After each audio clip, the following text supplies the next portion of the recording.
በስመ አብ ወወልድ ወመንፈስ ቅዱስ አሐዱ አምላክ። በስመ አብ ወወልድ ወመንፈስ ቅዱስ አሐዱ አምላክ። በስመ አብ ወወልድ ወመንፈስ ቅዱስ አሐዱ አምላክ አሜን። አባቶቻችን አምላክ የቸርነት ባለቤት ቸሩ እግዚአብሔር ከዚህ ሰዓት ከዚህ ዕለት ያደረሰን ስሙ የተመሰገነ ይሁን። እንዴት ዋላችሁ? እንዴት ሰነበታችሁ? ቸርነቱ ምሕረቱ ይቅርታው በጎነቱ የባህሪ ገንዘብ የሆነ አምላካችን እግዚአብሔር ለአምላክነት እንደሚገባ ቅዱስ ስሙ የተመሰገነ ይሁን። እመቤታችን ወላዲተ አምላክ ድንግል ማርያም፣ ቅዱስ መስቀሉ፣ ቅዱስ ቤተ ክርስቲያኑ ያከበራቸው ቅዱሳን ሁሉ ስማቸው የተመሰገነ ይሁን። እንኳን አደረሳችሁ። ቸሩ መድኃኒታችን አምላካችን ከበዓሉ ከእመቤታችን ከንጹሐን ሁሉ በረከትን በቸርነቱ ያሳትፈን። እንግዲህ ዛሬ የመስቀል በዓል ዋዜማ ነውና ከዚህ ምሽት ጀምሮ ደመራ ነውና ምናልባትም ያው ሆያ ሆዬም እንደዚያ የመሰለው ነገር በበዓላችን ያለ ነገር የሚደረግበት ቀን ስለሆነ አንዳንድ ወንድም እህቶቻችን አልመጡም። ያው በዓል ስለሆነ አያስገርምም። ግን ምንም ሆኖ መንፈሳዊ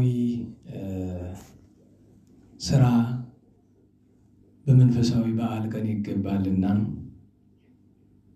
በዓላትን ሰበብ አድርገን እግዚአብሔርን የሚያስቀይም ስራ መስራት የለብንምና ጥንቃቄ ማድረጉ መልካም ነው እላለሁኝ።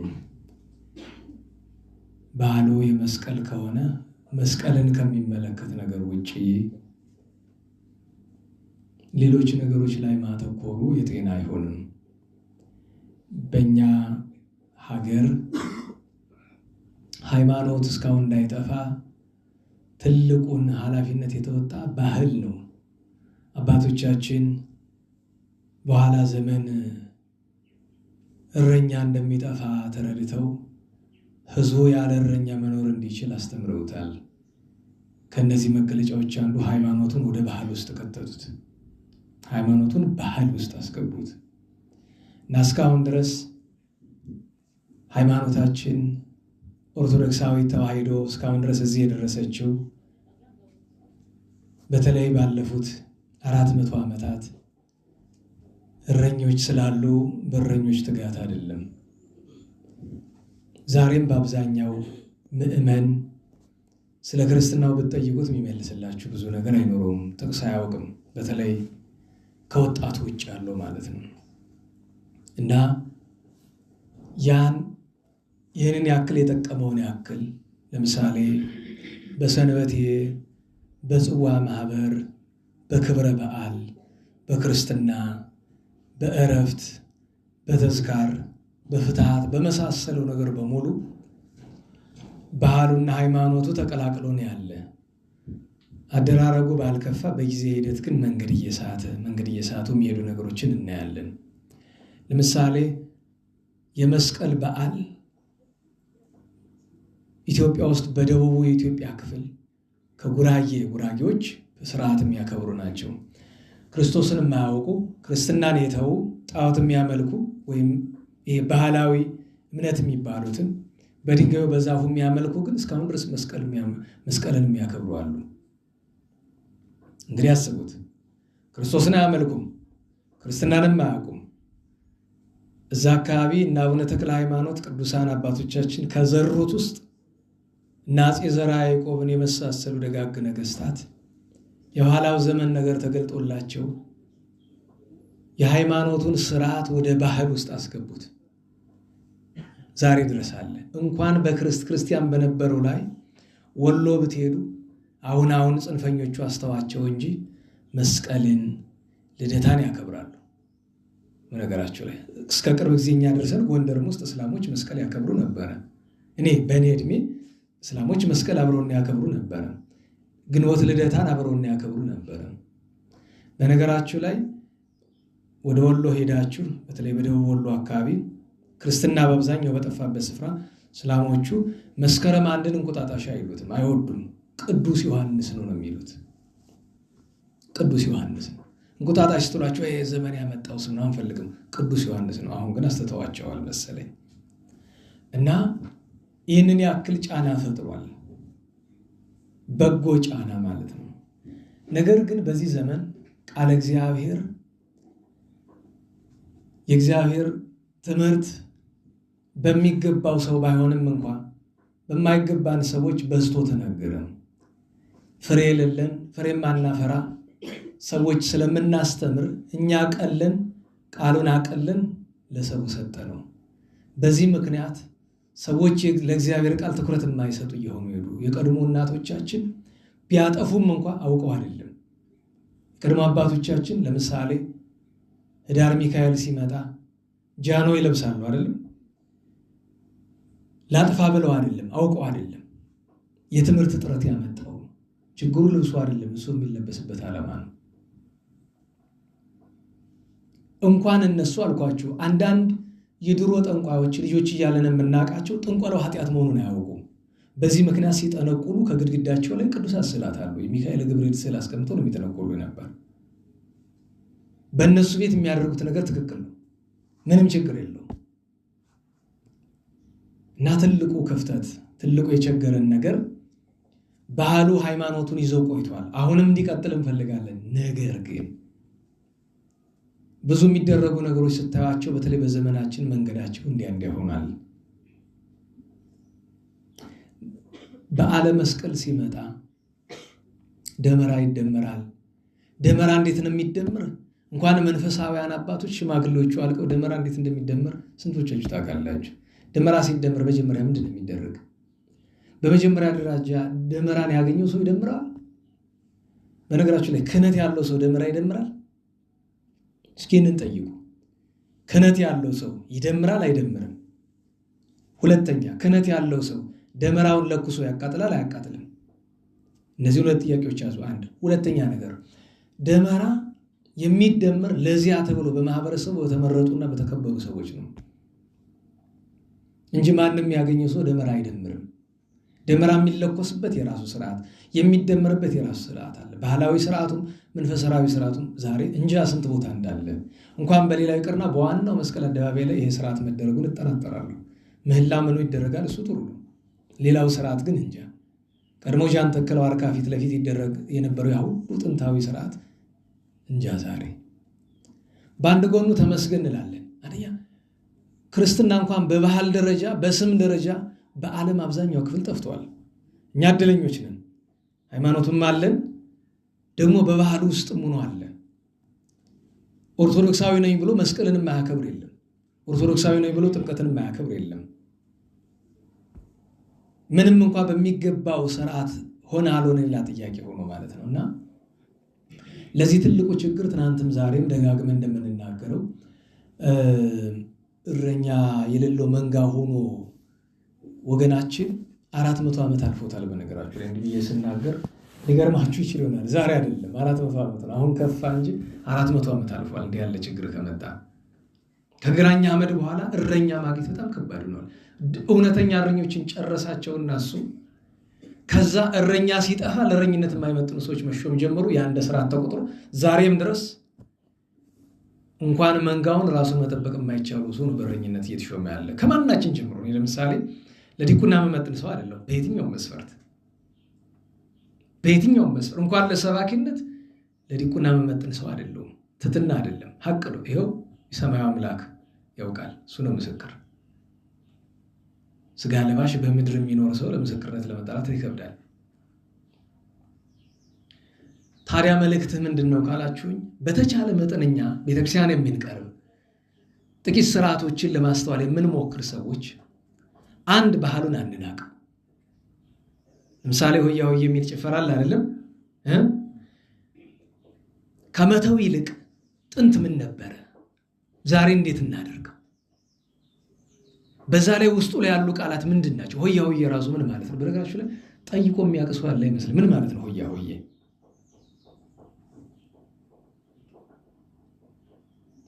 የተቆረጠ ቃል አለው፣ ከፊት ሌላ ነገር አለው እና ሆያ ሆዬ ሳይሆን ሆዬ ነው ነገሩ። ማንሻውም ሆዬ ነው፣ ሁለቱም ሆዬ ሆዬ ነው የተባለበት ምክንያት ምንድን ነው? እንኳን ሌላ ይቅርና በዚህ ሆያ ሆዬ በሚል በመሃል ሀገርና በደቡብ የኢትዮጵያ ክፍል ሆያ ሆዬ የሚለው መቼ ነው? የቡሄ ነው። ቡሄ የሚሉት ደብረ ታቦርን ማለት ነው፣ የዛሰቦን ነው። አሁን ተመልከቱ። ለምሳሌ አሸንዳ የሚባል በዚህ በአማራ ክልልና በትግራይ ክልል ብዙ ስፍራ አለ አይደለም? አሸንዳ፣ አሸንድዬ ምናምን የሚሉት ነገር አላቸው። አሁን እሱ ምንጩ ሃይማኖት ነው። ዛሬ ግን ስትመለከቱት 90% ከሃይማኖቱ አፈንግጦ ወጥቷል። የኛ ሆያ ሆዬ ጭፈራም ስትመለከቱት እስኪ ይዘቱ እስኪ ለምሳሌ የተወሰነ ይዘት አምጡ። መጀመሪያ ምንድነው የሚባለው? ሆያ ሆዬ ሲባል ያኛው ሆይ የሚለው በጥንቱ መልስ ነው። ኋላ ግን ለጭፈራ ሲባል የቀረችና ሆ ተባለ። እንደዛ መንፈሳዊ ትርጉሙን ብታውቁ የሚያዘልል የሚያስጨፍር አልነበረም። በነገራችን ቀስ ብሎ ነው የሚባል፣ አይዘለልም። ጭብጨባውም ቀስ እየተባለ በትር የሚያዝበት ምክንያት፣ መሬት የሚመታበት ምክንያት፣ ምን አይነት በትር ነው የሚያዘው፣ ስርዓት አለው። ሁሉም ባህልም ከሃይማኖቱ የተቀዳ ስለሆነ ማለት ነው።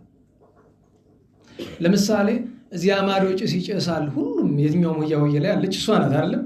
አጋፋሪ ይደግሳል። በጣም የራሱ የሆነ ትርጉም ያለው ነገር እኮ ነው፣ ስጋዊ ትርጉም አይደለም። እዚያ ማዶ ጭስ ይጨሳል፣ አጋፋሪ ይደግሳል። ከዚያ ድግስ እንትን ብዬ ከድንካል ጋር ምናምን ብዬ ይላል አይደለም? ትርጉም አለው። ግን በኋላ ግጥሞቹ መልካቸው ተቀይሯል። ከዛ ገንዘብ ፍለጋ ማወዳደስ አይደለም? ማወዳደሱ እኮ በሆያ ሆዬ ብቻ አይደለም፣ በተራው ድግስም አለ አይደለም? ይህን ጠላ የጠመቀው ማን ነው? ማር ወለላ ነው ይላሉ አይደል? ማሕሌተ ገንቦ ይሉታል። ጸያፍ ነው ማሕሌተ ገንቦ የሚባል። ማሕሌተ ገንቦ ማለት ገንቦ በሚባል ስፍራ ለመጀመሪያው ጊዜ ቸብቸቦ የተጀመረበት ስፍራ ናት እንጂ ገንቦ ጠላ ተጠጥቶ የሚዘምረው ማሕሌተ ገንቦ አይደለም እሱ። እና ይህን ጠላ የጠመቀው ማን ነው? ማር ወለላ ነው። ይህን ጠላ የጠመቀችው ሴት ማርና ወተት እያሉ እኛ ልጆች እያለን ጀምረን ቄስም ዲያቆንም እንደዚያ ሲል እናውቃለን። አሁን እኔ ለምሳሌ በልጅነት ሆያ ሆዬ ብለን ትኩረታችን ባህሉን መጠበቅ፣ ትውፊቱን መጠበቅ ሃይማኖት አይደለም። ትኩረታችን ምኑ ላይ ነው? ሆያ ሆዬ ብለን የምናገኘው ሳንቲም ላይ ነው። ኢቭን ዳቦ አንወድም፣ ሳንቲም ነው የምንፈልገው። እኔ አንድ ሰው ጋር ሄደን ታሞ እንደዚያ ብለን ዳቦ ሰጥቶ ላከን። ታሞ ሳንጠይቀው ነው የሞተ። እግዚአብሔር ይማራል ነው። በዚያ አኩርፈን ቂም ይዘን ማለት ነው፣ ምንም ሳይሰጠን ቀርቶ ሳንቲም ስላልሰጠን። እሱም ብቻ አይደለም፣ ሆያ ሆዬ ብለን ስንካፈል 35 ሳንቲም ደረሰን። አሁን ዛሬ ስታስቡ 35 ሳንቲም ደረሰንና 1 ብር ተረፈች። ብዙ ስለሆነ 1 ብሯ እንደምንም ብትከፈል የማትከፈል ሆነች። ያኔ 5 ሳንቲም ዋጋ አለው።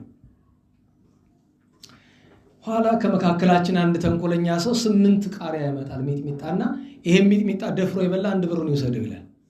አራ ወንዱ የነገስታት ዘር አምጣው። ከ8ቱ እስከ 5ኛው መብላቴን አስታውሳለሁ። ከዛ በኋላ ግን የት እንደነበርኩ አላስከ ከብዙ ሰዓት በኋላ በስንት ነገር ነው ከራሱ የነቃሁት፣ ራሴን ከሳትኩበት ማለት ነው። ሚጥሚጣ አይደለም ለታዳጊ ልጅ ታውቃላችሁ፣ በባዶ ነው። በእንጀራ እኮ ደግሞ ደረቅ እንጀራ በሆነ ያደክመዋል አይሉ እንደዛ 1 ብር ፍለጋ ለምን እንደሆነ ታውቃላችሁ? ኳስ ለማየት ፊልም ምናምን ለማየት እኮ ማን አስተምሮን፣ ማን ተቆጣጥሮን፣ ማን ስርዓቱን አሳይቶን? አሁን ይሄ ልጆኝ ያውም ያኔ ደህና ዘመኑ ነው፣ የከፋ ነገር ስለሌለን አስባችሁታል? ዛሬ እንዲያው አንድ ካህን ለበደልከው በደል 8 ሚጥሚጣ ብላ ቢለን እንበላለን?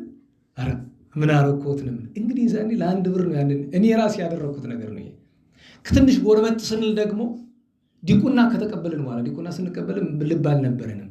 ሰብሰብ ብሎ ገንዘቡ በዛ ሲል ለምን እንካፈለዋለን? እንዝናናበት ተብሎ ምን ቢገዛበት ጥሩ ነው? ቢራ። ከዛ እንጠጣ ተባለ። አይን ያልጠጣ ከዛ ሁሉ ሲጠጣ አንተ ምንድነው የተባለ መቅመስ። ከዛ ዘፈን መከፈት ባህል እነ ይሁኔ በላይ ምናምን ያኔ ብርቅ ነው ነበር። ዘፈን በለው እስክስታ አስባችሁታል? እና ተመልሼ ሳስበው ከዛ አደጋ ከዛ ጎዳና ተረፌ ዛሬ በደጁ መገኘቴ እግዚአብሔርን አደንቃለሁኝ። ለምን? በዛ መስመር ከነበር ነው ምናልባት እኔ ነኝ ያለሁት መሰለኝ። ከዚያ ሰዓት የወጣሁኝ እኔ ነኝ መሰለኝ። እንግዲህ ይሄ አሁን በዚህ ዘመን አነጋገር ቀላል ነገር ናት አይደል? በዚህ ዘመን ካለው ነውር ብዛት የተነሳ ማለት ነው። እና አለመረዳት አለማወቅ ችግር ነው። እና ባህሉን ለነገ ማስቀጠል ካለብን እየከፋ እንዳይሄድ አሁን በመሀል ሀገር ቡሄ ሲባል አንዳንድ ቦታ ሆያ ሆዬ ሲባል ችግር ነው ያለ በጣም ችግር ስላለ በተቻለ መጠን በተለይ ነፍስ ያላችሁ ሰዎች አንደኛ ሆያ ሆዬን ባህሉ ምንድነው ትውፊቱ ምንድነው ሽማግሎችን ጠይቁ ስለ መንፈሳዊ ይዘቱ የምትጠይቁ ሰው አታጡ ከዚያ ጠርዞ እንኳን ማስቀመጥ መጽሐፍ እንኳን አንድ ነገር ነው ዋናው ያነሳሁት ለምንድነው ሃይማኖታዊ ስርዓቱን ወደ ባህል ያስገቡ አባቶቻችንን ለማመስገንና እግረ መንገዱን ግን እነሱ የሰሩትን ስራ መጠበቅ ባለመቻላችን መንገድ እየሳተ ስለሆነ አስተያየት ተግሳጽ ስለማቅረብ ነው ከዛ ውጪ የመስቀል በዓል ሲከበር ቀናት የሚወስድ ስርዓት ነበረው ዛሬ ጠፍቷል እንኳን ሌላ ይቀርና ተስይነነ የሚባል ወረብ አለ አይደል ደግሞ የሊቃውንቱ የአብነት ተማሪዎች ተስይነነ ዘወንጌል ቃል የወንጌልን ቃል ተጫምተን ማለትም በወንጌል ቃል ተመርተን መተናል ቀጥሎ ምንድነው ተመርጉዘን የሚል ኃይለ ቃል እንዳለ ያውቃሉ መስቀልን የሚያዋሳ ማለት ነው እና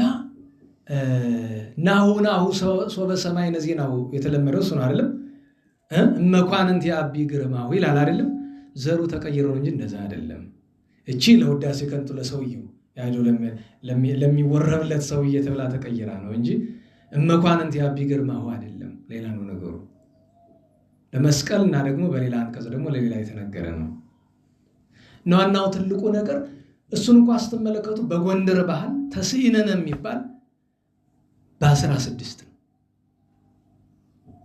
ከዚያ በፊት ያሉ ቀናት ምህላ መቅና የሚደርስባቸው ናቸው ዛሬ ከ12 ከ13 ጀምሮ ለምን የሚባል ምናልባት ዝም ብዬ ሳስበው እኔ አንዳንድ ጊዜ አስባለሁ እንዲያውም የአብነት ተማሪዎችን ሰብስቦ በአንድ ተስይነነ የሚያገኙትን አስልቶ በ16 ብለው ስርዓቱን ብቻ ጠብቀው በተለይ ይሄ ሆቴል ላይ ቡና ቤት ላይ ማለት ከበሮ ንዋየ ቅድሳት አይደለም እንዴት ዋላችሁ እንኳን ከበሮ የጠመጠሙት ጥምጥምና የሚለብሱት ነጠላ እንኳን ንዋየ ቅድሳት ነው ያንን ለብሰው የማይገባ ስፍራ ላይ ከሚገባ የክርስቲያኖችን ቤት አይቶ ታውቃላችሁ ከመበላሸታችን የተነሳ መጡ እየተባለ በር አይደለም ይዘጋ ሊቃውንት ላይ የአብነት ተማሪዎች ላይ በር አይዘጋም እንቆልፋለን እኮ እንደ እውነቱ ጥፋቱ የጋራ አንደኛ እነሱ ሰውን አሰቀቁት ምክንያቱም ቀድሞ መንደር ተመድቦ ነው እንኳን ተስይነነ ትከሳ እንኳን በእንተ ስማ ለማርያም መንደር ተመድቦ ነው ነገሌ ከዚህ መንደር ሰዎችን ያቃቸዋል አዘጋጅቶ ይጠብቃቸው አልነገርኳችሁም የዛሬ ወር 2 ወር እዚያ በር ላይ ተቀምጬ ያላትን የመሶብ ሁሉ ጨርሳ አሁንም ተማሪ አላቆም ያስተዳደር ክፍተት አለው ተማሪ መጣ ተብሎ ያብነት ተማሪ መጣ ተብሎ ቀድሞ መጡልን ነው የሚባል ዛሬ መጡብን ተብሎ በር እየተዘጋ እነሱም ከባህሉ ይልቅ ምንድነው የሚያስቡት ያችን ጨርቅ ምናምን መጽሐፍ መግዣ ገንዘብ እና ምን እስከማሰብ ድርሻለሁ በ16 በተመረጡ ጥቂት ቦታዎች ብቻ ላይ ቢበዛ ከ10 እስከ 20 የሚሆኑ ቤቶች ላይ ብቻ ተስይነነ ብለው በየዓመቱ የሚገኘውን ያክል ገንዘብ ከዚህ መጥተው ጉባኤ ላይ አብረን ዘምረን ብንሰጣቸው ምን ችግር አለ አይቸግርም ያን ያክል አይመስለኝም እኔ እንደዚያ ማድረግ የሚቻል ይመስለኛል ይሄንን ምልበት ምክንያት ክህነት መጠበቅ አለበት አንደኛ እኩሉ ተማሪ አይ ያረኔ ተስይነን አለለም ብሎ በኩራት ተተታል ይሄም ነውር ነው ነናላችሁ አመት ጠብቆ መስቀልን አላመሰግንም በየቤቱ እየዞርክ የመስቀልን የምስራች አልናገርም ማለትም ነውር ነው ምክንያቱም ሰው ከገንዘብ ጋር አገናኝቶ ስለ ገንዘብ አይደለም እኮ ተስይነነ ማለት ከዚያ ውጪ መስቀሉ ተደምሮ ሌሊት ብዙ ጊዜ ታውቃላችሁ ከ6 እስከ 10 ሰዓት ባለው ሰዓት ነው መስቀል ደመራ የሚለኮሰው በጎንደር በሸዋ ማታ ነው ከ1 ሰዓት እስከ 4 ሰዓት ባለው አሁን ለምሳሌ መስቀል አደባባዩ በጊዜ ሲቃጠል የምትመለከቱት እሱ ለአሰራር ጉዳይ ነው የጎንደር መስቀል አደባባይ የአዲስ አበባው መስቀል አደባባይም በጣም በጊዜ መቃጠሉ የማያስኬድ ነገር ነው የጎንደሩም ረፍዶ ፀሐይ ወጥቶ መቃጠሉ ሁሉም የማያስኬድ ነገር ነው ግን እነዚያ ያው መንግስታዊ ስርዓት ስለሆነ የጎንደሩ በመንግስታዊ ስርዓት ጥንት ነገስታቱ ናቸው እንደዛ ያደረጉት ለምን ሲባል መጀመሪያ ሰፈር ደመራ አለ የሰፈር ደመራውን ሰው እስከ 10 ሰዓት ይጨርሳል። ከ10 ሰዓት ጀምሮ መጥቶ በቤተ እግዚአብሔር አስፈላጊውን አገልግሎት ከተሳተፈ በኋላ 12 ሰዓት ሲደርስ ደግሞ አጥቢያ ደመራ ይለኮሳል። አጥቢያ ደመራ እኮ ጎንደር አሁን በአብዛኛው የለም፣ ጥቂት አድባራትን ያለው። በዚህ የታወቅነ እግዚአብሔር ይመስገን ነን። አባቶቻችን እስካሁን አልተውትም። አጥቢያ ደመራ አብየ ጊዜን የመሰለ የለም። ከአጥቢያ ደመራ በኋላ ቀጥሎ የሚካሄድበት አጼ ደመራ፣ ንጉሥ ደመራ ይባላል። ጃን ደመራ የሚሉትም አለ። እሱ የመጨረሻው እንደ ስታተስ እንደ ክብር ስለሆነ ከዛ በኋላ ሌላ ደመራ የለም። ከዛ እኔን የሚያስገርም ርሚጦ ታውቃላችሁ? እንዴት ዋላችሁ?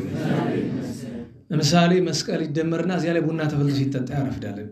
ምን ቡናና ደመራ ምን እንደሚያገናኛቸው አላውቅም። ይሄ ባህል ውስጡ ያስገባው ጸያፍ ነገር ነው። ርሚጦው ግን ዝም ብላችሁ ተመልክታለ። መስቀል ሲቃጠል የራሱ የሆነ ስርዓት አለው። ግን ተቃጥሎ ፍሙ መርቶ ሲገኝ ፍሙ ሲመርት እዚያ ላይ የምን ቅጠል ለሚመጣ የኮባ በማይገኝበት ስፍራ ዱባ በማይገኝበት ስፍራ ዛሬ ቀርቷል እንጂ የቅል ቅጠል ይደረጋል። የቅል ቅጠል ይጣፍጣል፣ ይመራል። ምክንያት ስላለው ያ በላይና በታች ቅጠሉ ይደረጋል አይደል? በመሃል ሊጡ ነው የሚሆነው አይደል? ብሆ ከዚያ እሳቱ ሲገባ ከላይ አይቀመጥም። እንዴት ነው የሚሆነው? ከውስጥ ገብቶ እሳቱ በምንና በምን ይሆናል? በላይና በታች ይሆናል። ምስጢር እኮ ነው እሱ። በነገራችን ላይ ልክ እንደ ጸሪቀ መበለት እኮ እሱ ታውቃላችሁ፣ በባዶ ነው የሚበላ። የአዲስ ዓመት ፌጦ፣ የመስቀል ርሚጦ፣ ግጥሙም ጥሩ ነው። አጋጣሚ ነው። በባዶ ወድ እንደሚበላ ታውቃላችሁ። ከጸበል በኋላ እንዲህ ያለው ስራ ስለነበረው ለሁሉም ይህንን ሁሉ ያነሳሁበት ምክንያት ባህሉን እንጠብቀው፣ መንገድ እንዳይስት እናድርገው ለማለት ነው። ይሄ ኩራቱ ምናምን ተው፣ ወያውየውን ከዘፈን እንገድበው፣ በልክ እናድርገው፣ ከገንዘብ ጋር አናገናኘው። ምንም ሳንቲም ብናገኝ በተቻለ መጠን አንደኛ አስራት እናውጣለት፣ ከአስራቱ ቀጥሎ ደግሞ የሚገባ እግዚአብሔር የሚወደው ስፍራ ላይ እናውለው ለማለት ነው። ቸሩ አምላካችን በዓለ መስቀሉን የሰላም ያደርግልን፣ በዓለ መስቀሉን የሰላም ያደርግልን። ከመስቀል የሚበልጥ ከመቤታችን አንጻር ከመቤታችን በቀር ከመስቀል የሚበልጥ ከፍጡር ወገን የለምና ነገ ቅዳሜ አይደለም? እስቲ ጥቂት ቀደም ብለን እንጀምርና ስለ መስቀል እንማር። ነገ እዚያ ስፍራ ላይ ትምህርት ሊኖር ይችላል፣ ግን ብዙም ለማዳመጥ አይሆንምና ብዙ ጊዜ በየዓመቱ የመስቀል አደባባይ በቃል እያልን ተምረን አናውቅም አይደል? መስቀል እስቲ ነገ እግዚአብሔር ከፈቀደ ምህላውን በሰዓቱ ጀምረን ጥቂት ትምህርት ለቅዱስ መስቀሉ። እስካሁን የተነጋገርነው ስለ ባህሉ ነው። ነገ ደግሞ ስለ መስቀሉ፣ በመስቀሉ ከመስቀል ነገ የሚከበሩ በዓላት በሙሉ ከመስቀል ጋር የተያዙ ናቸው። እነ ታውግንስታ፣ እነ አውዶኪስ፣ እነ ኢንዳስ፣ እነ ቁንስጣ፣ እነ አላዳድ፣ ነገሥት ጻድቃን በሙሉ አኖሬዎስ፣ አርቃዴዎስ፣ አፄ ዳዊት፣ አፄ ዘርዓ ያዕቆብ፣ ሌሎችም በሙሉ ሁሉም ነገር ከመስቀል ጋር የተገናኘ ስለሆነ ማለት ነው። በተረፈው አውደ ዓመቱን መድኃኔዓለም በዓሉን የሰላም ያደርግልን። በእውነት የመስቀሉን በረከት ለማግኘት የመስቀሉ ሰው መሆን ጥሩ ነው። ታስታውሱም የዛሬ 12 ዓመት አካባቢ በወርሃ ሚያዝያ 30 ወንድሞቻችን ሊቢያ የታረዱ ጊዜ የሚያርደው ሰውዬ ቢላዋ ካራ በእጁ ይዞ ምንድን ነበር ይላቸው የነበረ? ፒፕል ኦፍ ዘ ክሮስ አይደል ይላቸው የነበረ? የመስቀሉ ሰዎች። እንደዛ ለመባል ያብቃን። ለመታረዱ አይደለም፣ ያ በፍጹም መምረጥ ይፈልጋል። የመስቀሉ ሰዎች ለመባል ሳይሆን ለመሆን ያብቃን መድኃኔዓለም። ባለፉት ቀናት የቅዱሳንን ነገር ስናወሳ ሰንብተናል። የዛሬ ሳምንት ያነሳነው ርዕስ ነበረ አይደለም? ዛሬ እሱ እናጠቃለው። በመስቀል ምክንያት የሚቀጥለው ሳምንት እንዳንል የሚቀጥለው ሳምንት ቅዱስ ዳዊት ዝክር አለ። ዛሬ 2 ሳምንት ግን ጽጌ ትገባለች ነው። ወደዚህ ርዕስ አንመለስም። ስለዚህ ርዕሳችን እሱ ነው የሚሆነው። አሁን አተት አልሰጥበትም። መግቢያው ሁሉ ሳምንት ስላለቀ ማጠቃለያው ነው። እንግዲህ ስራ ከተሰጣቸው 7 ሰዎች መካከል እንግዲህ ጥቂቶች ነው የምትኖሩ። ያላችሁትን ያክል እንተረጉማለን። ሌሎቻችሁ ደግሞ ሌሎችን ካስታወሳችሁ ጥሩ ነው፣ እንተረጉማለን። እና ርዕሳችን ምን ነበረ? ለውስተ ሞቅህ አድን፣ በእስር ቤት ያሉትን አድን ነው የሚለው። ዛሬ 16 ነው። ዛሬ ኢየሩሳሌም ናት። ዛሬ ቤተ ክርስቲያን ዓመታዊ በዓል ማኅደረ ሰላምን ነው ዛሬ የሚመላለስ የነበረ ብላችሁት ከሆነ ዛሬ አባ አጋቶን ነው። ዛሬ አቡነ አስራተ ማርያም ኢትዮጵያዊ ጻድቅ ናቸው። ዛሬ ጦቢት ወልደ ገባኤል ነው። ከዚህ ለመድረስ ግን ከ9 ወዲህ እንምጣ።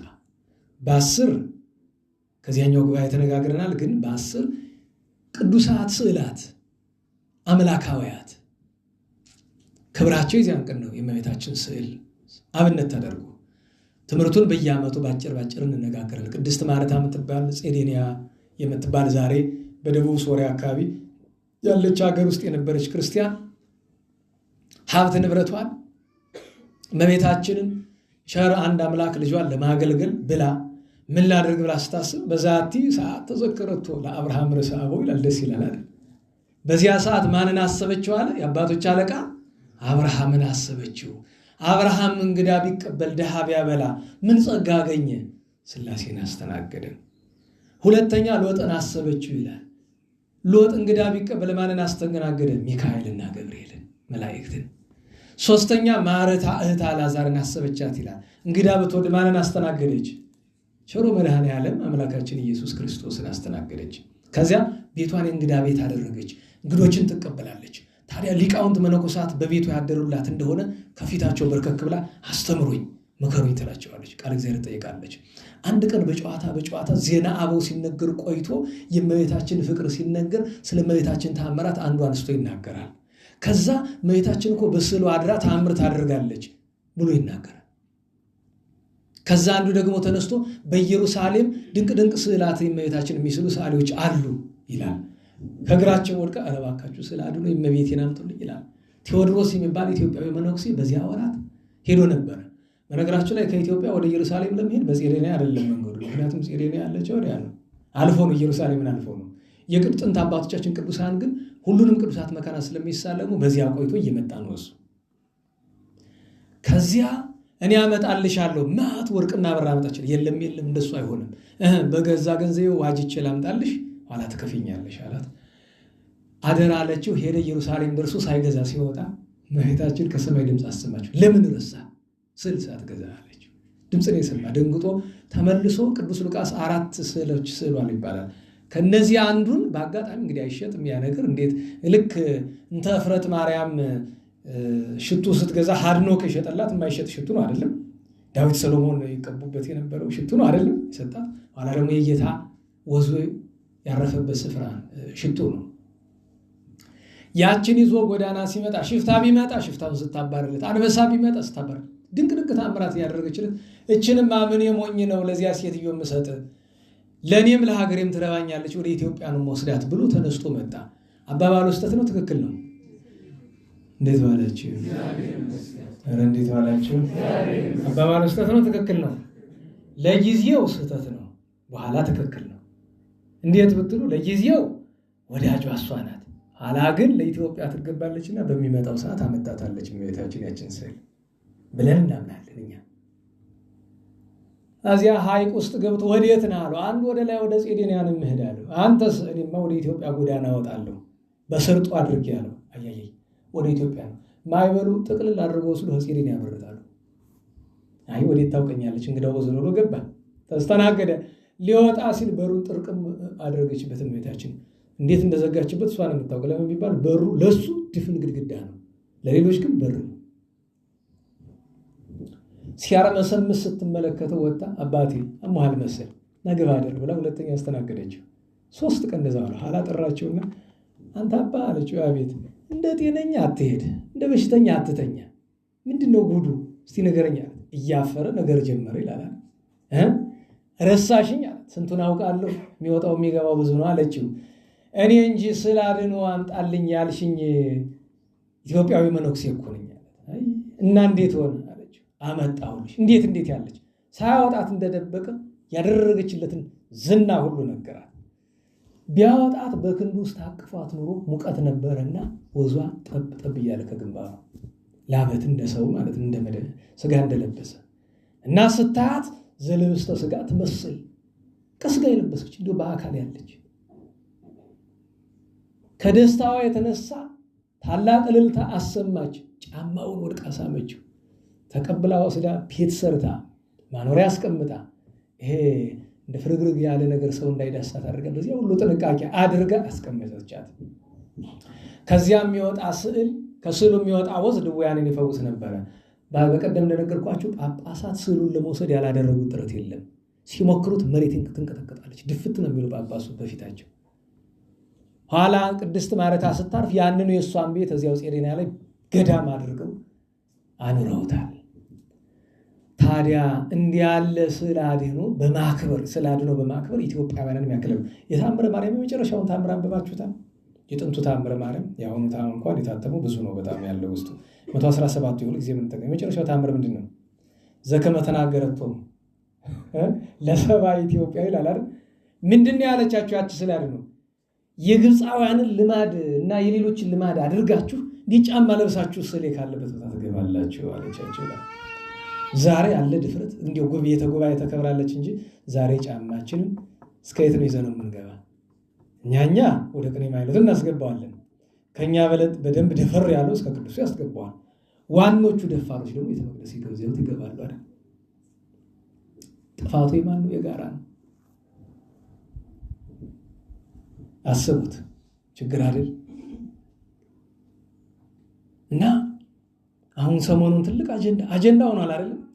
አንዲት እኔ ሳላየሁትም ሲሉ ነው የሰማሁኝ። እንኳንም አላየው የእመቤታችን ስዕል ላቲ ስብሐት ስለ አድኗን በአደባባይ ወጣ እየዘበተች ላቲ ስብሐት ቀደደችው አሉ አንዲቱ ጴንጤ። ከዛ ወጣ ደግምላቸዋለሁ ምን ታመጣላችሁ አለች አሉ። ስለኛ ስዕሉን ባትቀደው የኛን ፎቶ ወይ የኛን አካል ብትቀደው ደግ አደረገች። ለምን? ይገባናል። ወራዶች ነን፣ ይገባናል። ኦርቶዶክሳውያን ወራዶች ነን፣ ተዋርደናል በቁማችን። ወራዶች ነን፣ ይገባናል። የእመቤታችን ስዕል ባልተነካ እንጂ ሌላው በሙሉ የተደረገብን ነገር ሁሉ ይገባናል። ሲገሉን ይገባናል፣ ሲሰድቡን ይገባናል፣ ሲያንቋሹን ይገባናል፣ ሲተፉብን ይገባናል። አዎ በጣም ቆሻሾች ስለሆነ ወራዶች ስለሆነ ይገባናል። አይኔ ወራድ አይደለሁም ካልክ እስኪ እንየህ። ሱሪ ካለ እምነት ካለ ሱሪ ካለ እስኪ እንየህ። ይሄ አይገባንም ለኛ ኦርቶዶክሳውያን እንዲህ መደረግ የለብንም የምትል ካለ የልብ የሰጣት ምን ይመስልሃል? የአንቺ ወራዳነት የኔ ወራዳነት ነው። ለምን ቢባል ሁሉንም ይንቀን። በነገራችሁ ላይ የማይንቀን የለም። ተንቀናል። ለምን እንደሆነ ታውቃላችሁ? እኛ ራሳችን ስለናቅ ነው። ቆሻሾች ስለሆነ ወራዶች ስለሆነ እኛ ወራዶቹን ቤተክርስቲያንን አዋርደናታል። ትናንት እንዳይሞከር ነበር። እንኳን ድሮ የዛሬ 20 ዓመት እቺ ነገር ትሞከራለች? ንገሩኝ እንጂ ትሞከራለች ወይ? ይሄ ሁሉ ፌስቡክ ኢንተርኔት ላይ ያለው በሙሉ አዲስ ሴት ላይ ትንጫጫለህ። ከሷ ላይ በመንጫጫት ምንም ነገር አታመጣም። ስለ አድኖን ለማርከስ ከኛ ይከፋል። በዚህ ዘመን በየቤተክርስቲያኑ ተቀዳዶ ያለው ስለ አድኖ ጴንጤን የቀደደው ንገሩኝ። እንዴት ዋላችሁ? ጴንጤን የቀደደው በየግምጃ ቤቱ በየቤተ መዛግብቱ ተቀምጦ ያ ሁሉ ስለ አድኖ የተበላሸ በማን ጥፋት ነው? ጴንጤ ነው መጥቶ እንደዚህ ያደረገብን? አያስታውሱም? ቤተ እግዚአብሔር ውስጥ ያ ሁሉ የተቀዳደደ ስዕል ተሰብስቦ እንዳናቃጠለው ጨነቀን፣ እንዳናስቀምጠውም ጨነቀን። የመድኃኒዓለም ስዕል ከአንገቱ ተቆርጦ ወደዚያ ለብቻው፣ እጁ ተቆርጦ እዚያ ለብቻው፣ የእመቤታችን አንድ አካሉ ተቆርጦ ለዚያ ለብቻው ቤተ ክርስቲያን ውስጥ በነገራችሁ ላይ በዚህ ምክንያት የሚያዝን ሰው ገጥሞኛ ያውቅም። በነገራችሁ ላይ ኧረ ስለ አድኖች እንደዚሁ ኧረ በቀጣት ያክል ቅፍ የሚለው ሰው የለም። ስለዚህ እኛ የናቅነውን ስለ አድኖ ማን እንዲያከብርልን ፈልግልን? እስኪ በሞቴ ቲሸርት ላይ ስለ አድኖ ያለው ስንት ሰው ነው ያለ? እንዴት አይነት ድፍረት ነው! በነገር ላይ አንተ በዚያ ሁሉ መቆሸሽ ያንን ለብሰው ወዝን ስታንጠፈጠፍ በስቱል ያንን ለብሰህ ስትሰርቅ ጫትን ስትቅም አይደለም ትሉ ያንን ለብሰህ አይደል ሴት ጋር ተኝተህ የምታደር በየጥሪ ወረቀቱ ላይ የእመቤታችን ስም የክርስቶስና የቅዱሳን ስም ተጽፎ ሽንት ቤት በየቀኑ ሄዱ። መጸዳጃ ቤት ላይ አለ የጥሪ የጊዮርጊስ ጸበል ቅመሱ ይላል። በዛ በጊዮርጊስ ወስዶ ቆሻሻውን ይጠርግበታል። እዳሪውን ማለት ነው። ማን ካህን ዲያቆን ማን ይመስላል የሚያደርግ ምን ይመስላል አይደለም። እዚሁ ቤተክርስቲያን መጸዳጃ ቤት ላይ የምስክር ናቸው አሉ ዲያቆናቱ። ስንት ቀን እና እኔ የተቀደደ ወረቀት እዛ መጸዳጃ ቤት ወረቀት ካየሁኝ ፊቴን ተጨፍኜ ማለት ነው። በቃ እንዲሁ ሌላ ወረቀት ሊሆን ይችላል፣ ግን አይቼ ከምታመም ለምን አይቀርብኝም? እና አስባችሁታል? እኛ የእግዚአብሔርን ስም እየተዳፈርን ነው። እግዚአብሔር እኛ እንዲያከብረን የጠበቅነው አንዲት ሴት እንዲህ አድርጋ 60 ሚሊዮን ኦርቶዶክሳውያንን በንቀት በአደባባይ ራሷን በቪዲዮ እየቀረሰች ያደረገችው እኮ አልገባንም እንጂ የእግዝእትነ ማርያም ስዕል ባልሆነ እንጂ የቅዱሳን ስዕል የመድኃኔዓለም ስዕል ባልሆነ እንጂ መልእክቱ እስከ እግዚአብሔር ነው እላለሁ እኔ። አዎ አትረቡም ሲለን ነው፣ የላችሁም ሲለን ነው እላለሁ እኔ። እና ስዕላትን ማክበር ቅዱሳት ስዕላትን ማክበር እንጀምር። ያኔ እስኪ ወንድ ሱሪ ያለው ማን ነው ያንን የሚያደርገው? ለምን? እግዚአብሔር በእኛ ልብ ያለውን ፍርሃት አውጥቶ ይጥልልናል። አይሆንም የምትላት እሷን አይደለም፣ አይሆንም የምትል የላካትን ነው። አቺ አንዲት ደካማ ሴት ጆሮዋን ቆንጥጠ እኮ አፈሩ ትደባልቃታለህ፣ ቀላላት እሷ አይደለችም ችግሩ። እቺ ሴት ማንን ተማምና ነው?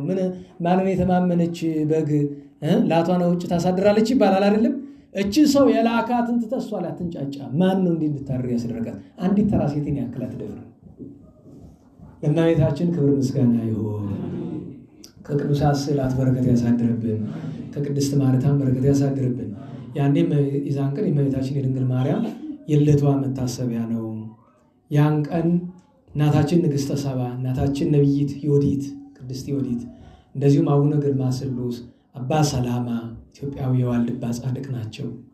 ቅዱስ ሉቃስ ወንጌላዊ፣ ታላቁ መቃራ፣ ሌሎችም ቅዱሳን ዓመታዊ በዓላቸው ነበር። ያን ቀን የቅዱስ መስቀል በዓል ማንሻው ነው። በየዓመቱ ነግራቸዋለሁ። መስቀል በኢትዮጵያ የሚከበረው መስከረም 10 እስከ መስከረም 25 ለ16 ቀናት ነው። ማንሻው ነው። አጼ መስቀል ወይም ተቀጸል ጽጌ ይባላል። ተቀጸል ጽጌ ካለ በአጼ ገብረ መስቀል ዘመን የጀመረው፣ አጼ መስቀል ካለ በአጼ ዳዊት የጀመረው። ኢትዮጵያውያን ነገስታት ጻድቃኑ ስማቸው መስቀል አለው። ገብረ መስቀል የሚባል ስመ መንግስት ያላቸው 5 ነገስታት አሉ። ገብረ መስቀል የሚል ስመ መንግስት ያላቸው።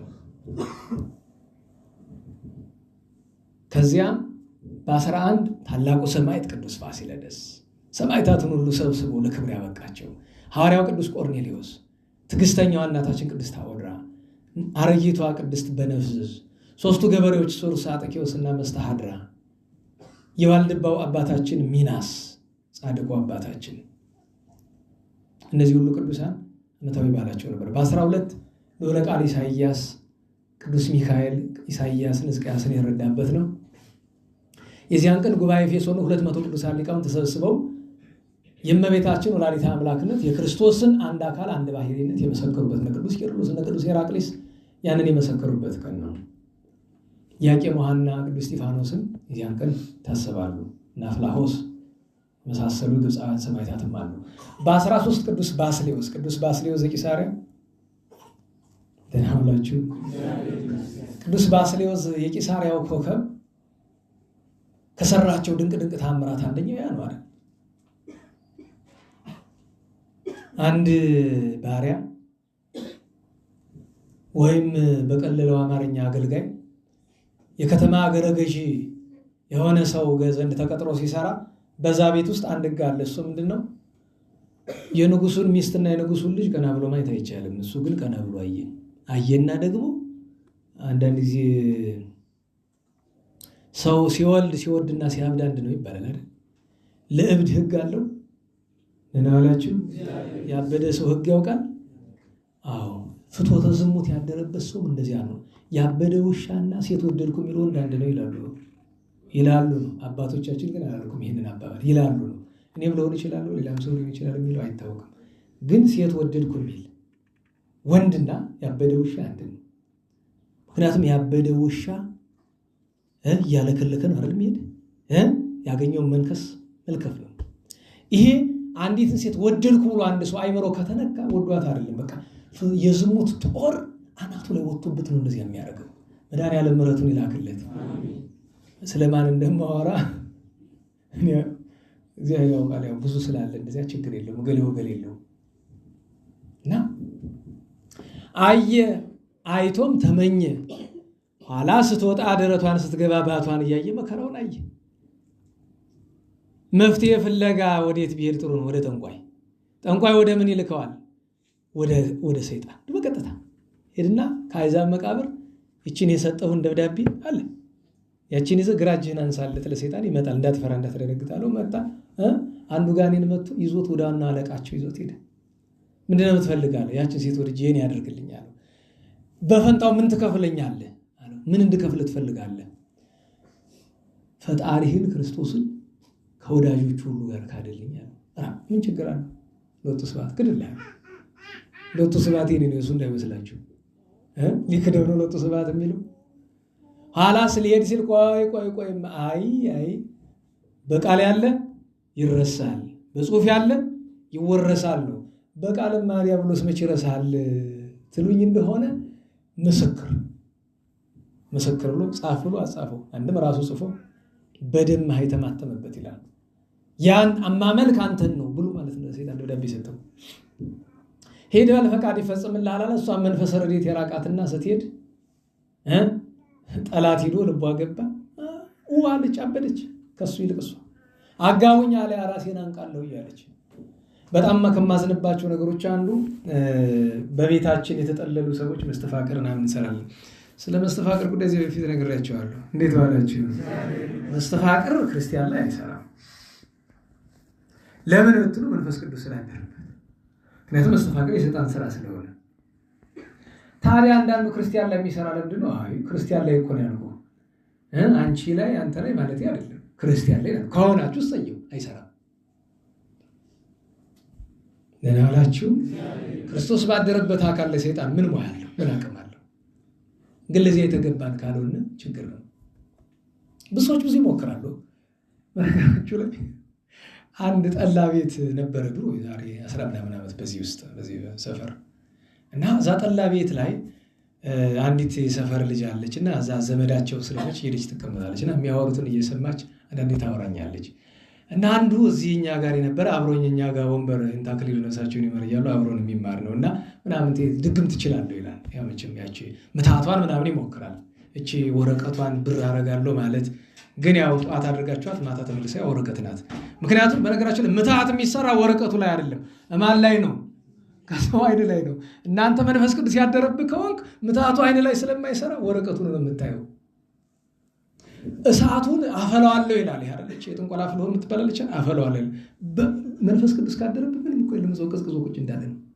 ጠላት አይን ላይ የሚሰራው ስራ ነው። በነገራችሁ ላይ ትሪክ ማጂክ ምናምን የሚባል ነገር ኢንተርኔት ታያላችሁ አይደል?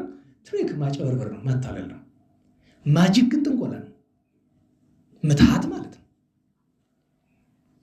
እና እዛ ሲወራ አንተ ትለኛለች፣ ኧረ እባካችሁ ተጠንቀቁ። ምንድን ነው? ኧረ እዛ የኮማሪቷ ልጅ ስራልኝ መስተፋቅር እያለችው ነው። በማን ላይ? በእንትና ላይ። እና ግን ገንዘብ ትሰጠዋለች። ያንን ይጠጣበትና በኋላ አይ ያስጨምራል። ለምን? ኧረ ከባድ ነው፣ ከብዶኛል፣ ሰውየው መንፈሳዊ ሰው ስለሆነ ከባድ ነው፣ ጨምር ይላታል። ትጨምሯለች። ደግሞ በሌላ ጊዜ ምን ሲል አሰማው? ፍቅረኛ አለችው እጮኛ፣ እና ከሷ ላለያየው ስለሆነ ያስጨምራል እያለ ይሆናል። ይህ ሁሉ የሚባልበት ሰው እኮ ደግሞ ውሸቱ ብዛት። ይህን ወሬ ሰማሁኝ ነው። ጥሩ ነው። እኛ ላይ መስተፋቅር ጠርቼ ስሙን ብጠራ እኮ ነባሩ ያለ ነገሩ አታውቁትም። ነባር ሰው የለም። ሃንካሳ ነው። ከእግሩ ይልቅ የልቡ ሃንካሳነት ያሳዝነኛል። ጠንቋይ ልቡ ሃንካሳ ስለሆነ ማለት ነው። ና እስቲ ምን እያደረክ ነው? እዛ ጠላ ቤት ረኔ ምንም አላደረኩ። ስማ ማላውቅ እንዳይመስል እናውቃለን። አንተኛ ላይ ጥንቆላ ልትሰራ እንተዋወቃለን እኮ። ለምን የሴትዮቱን ገንዘብ በከንቱ ተበላባታለህ? አንደኛ ነገር። ሁለተኛ ነገር ምናምን ያለው እንዲያውም ታስታውሳላችሁ፣ እዚህ ፋሲል ግንብ ፊት ለፊት የሆነ ክትፎ ቤት ምናምን የነበረ አዶናይ መዝሙር ቤት የሚባለው ጎና አካባቢ ነበር። የአዲስ ነበርና እዛ ነው ዘወትር እየወሰደ ክትፎ የሚጋብዛት።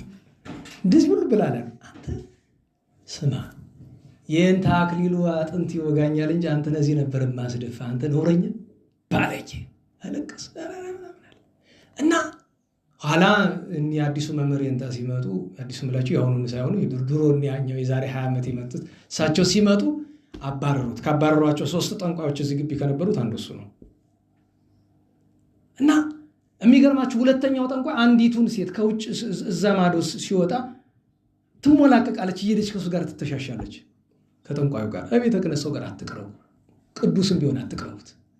ሴቶች ሴቶቻችን ከቤተ ክህነት ከዲያቆን ከካህን አትቅረቡ። የነፍስ አባታችሁ ከሆነ ብቻ አትቅረቡት። የፈለገ ይሁን አትቅረቡት። ክፉ ቢሆን ይጎዳችኋል፣ በጎ ቢሆን ትጎዱታላችሁ። ደህና ዋላችሁ።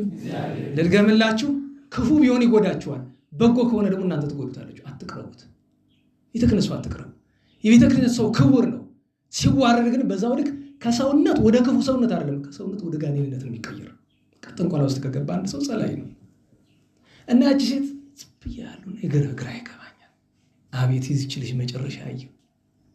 ኋላ አንድ ቀን ለካ መችስ ሰይጣናዊ ፍቅር ሲያልቅ ጊዜ የማይወስድ ለካ ተጣልተዋል። ምን የሚቀራረቡት እኮ ዝም ብሎ ነው መተሻሸት። ኋላ ተደባው ትሄዳለች። 30 ደቂቃ አልሞላም ጨርቋን ራቁቷን ፓንቷን ሁሉ አውልቃ መጣች። ያ ምናምን ተው እንደቀሙባት ጨርቋን ጥላም ሰራች። አትፍሩ። መንፈስ ቅዱስን ያመነ መቤታችን ያዘ ዛሬ ሳይደረግብላችሁ ምናምን የሚሆነው ሰው ቆሞልቷል። አንዳንዱ ማላችሁ ያለ ሰው ይሆናል እኮ ነው ቃልን ማናቀ መስላችሁ አለ አና ማላችሁ ለቀመጣን ሰው ምናምን እያመጣ የሚወረው ክፉን ነው የሚባል ሌላ ደረጃ ያደርሳል። መቤታችንን ቅዱሳንን መስቀሉን አልፎ ምንም ማድረግ አይችልም። ስቃይ አለው ወይ? አዎ ይኖረዋል። ግን ከሁሉ መጠንቀቅና መራቅ ነው። ኋላ ያቺ ሴት እንደዛ ሆና ኋላ የሚያውቁ ሰዎች ነገሩ ገባቸውና እዚህ ውስጥ የነበሩ ሰዎች ሄዱ በቃ ብሎ አሉት። ዞሮ ለምናምን ተውም ብሎ ወጣ። እሷን ለብሳ ሄደች። መችለት ነው አየኋት ልብል መልኩ ሰው በሳይበሽው ይላል ሰው እንደዚያ ሆነ ያያት ሰው እንዴት ዋላችሁ? ነገርን አንስቶት ይሄንን ነገር ለትምህርት ነገርኳችሁ እንጂ ይሄን ያክል ማስፈራራበት ምክንያት ምንድነው ካላችሁ ጥንቃቄ ስለሚያስፈልግ። ለምሳሌ አሁን ካለው ግቢ ውስጥ ለምሳሌ እዚህ ደብረ መድኃኒት ውስጥ እኔ ምናልባት አዳዲስ የመጡ ተማሪዎችን ካልሆነ በቀር አሁን እንደዚህ የሚያደርግ ሰው የለም። ጸድቷል። አሁን እግዚአብሔር ይመስገን። ከሌላ ስፍራም አሁን በይፋ ማውቀው የለኝም። አሁን ጎንደር ውስጥ ነው። ያም ሆኖ ግን አንዳንድ ሰው ውስጡ እንዲያ ያለ ሊሆን ይችላል። መጠንቀቁ አይከፋም ብዬ ነው። ይሄንን ሲሰማ አንዳንድ ሰው ስማችን አጠፋ ያጠፋው ስም የለኝም። ምክንያቱም ለምናገረው ነገር ሁሉ የቤተ ክህነት ሰው አይደለም። እንደዚያ ነው። ለሁሉም እንደዛ አለች። ኋላ ቤተሰቦቿ ግን የጸለዩ ጸሎት እሷ ላይ የተደገመውን ድግም ታስለቀቀው። የሚገርማችሁ ነገር እሷ ላይ ጠላት የሰራው ነገር ስላስለቀቀው ማስተዋል ጀመረች። ክርስቲያን እንዳልሆነና ሰይጣን እንደሚያመልክ አወቀች። የሚገርመው ግን ያን ሁሉ ስታውቅ ግን ወደ መፍትሄ ነው ሄደች እንጂ አውቶማቲካሊ ትዳር እኮ በምንም መንገድ ይገባበት ከወር ነው። በነገራችሁ ላይ ኢቭን በህገ ወጥ መንገድም ተገብቶበት ሊሆን ይችላል። ግን ከዛ በኋላ መጠገኑ ይሻላል። መጠገኑ በተለይ ዘር ከተፈጠረ በኋላ መጠገን ነው የሚሻል። ትዳርን ከመፍታት መጠገን ይሻላል። ወደ ቅዱስ ባስልዮስ ሄደች። ይዘሽው ነው ያላት። አመጣችው። መዳን ትፈልጋለህ? አባቴ እንዴት ብሎ ይቻላል አሉ። አንተ እመን ብሏል። ህባቱ ከተተው 40 ቀን ጸለየ። ታሪኩ ሰፊ ነው። 40 ቀን ቅዱስ ባስልዮስ ካጋንን ታግሎ ደብዳቤውን ቀማ። ደብዳቤውን ከቀማ በኋላ ግን ክብሩ እንዳይገለጥበት ህዝቡን ሰብስቦ እናንተ ጸልዩ አለ። በህዝቡ ጸሎት ተደረገ ለማለት ህዝቡ ጸሎት አድርገው ያ ደብዳቤ ፊታቸው ወደቀ። ያን ባሪያ ከነሚስቱ አዳነ። የህዝቡን እምነት ከፍ አደረገ። እሱም ከውዳሴ ከንቱ ዳነ። የቤተክርስቲያን ምሰሶ የተባለ ቅዱስ ባስልዮስ ነው። እግዚአብሔር በረከቱን ያሳድርብን። ደግሜ ላስታውሳችሁ፣ የቤተ ክህነትን ሰው አትቅረቡ፣ አክብሩ። ግን አክብሩ፣ አትቅረቡ። አባታችሁ ካልሆነ በቀር የነፍስ አባታችሁ ካልሆነ አትቅረቡ። አስፈላጊ አይደለም።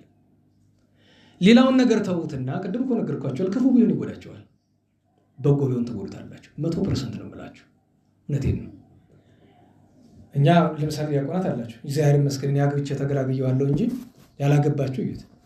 ሳትደብቁ እንዳትነግሩ ዝም ብላችሁ ግን በልባችሁ እዩት። ሴት ጋር ማውራት በተለይ መልክ ያላት ከሆነች ደስ አይልም? ለሷ ጸበል መስጠት ደስ አይልም?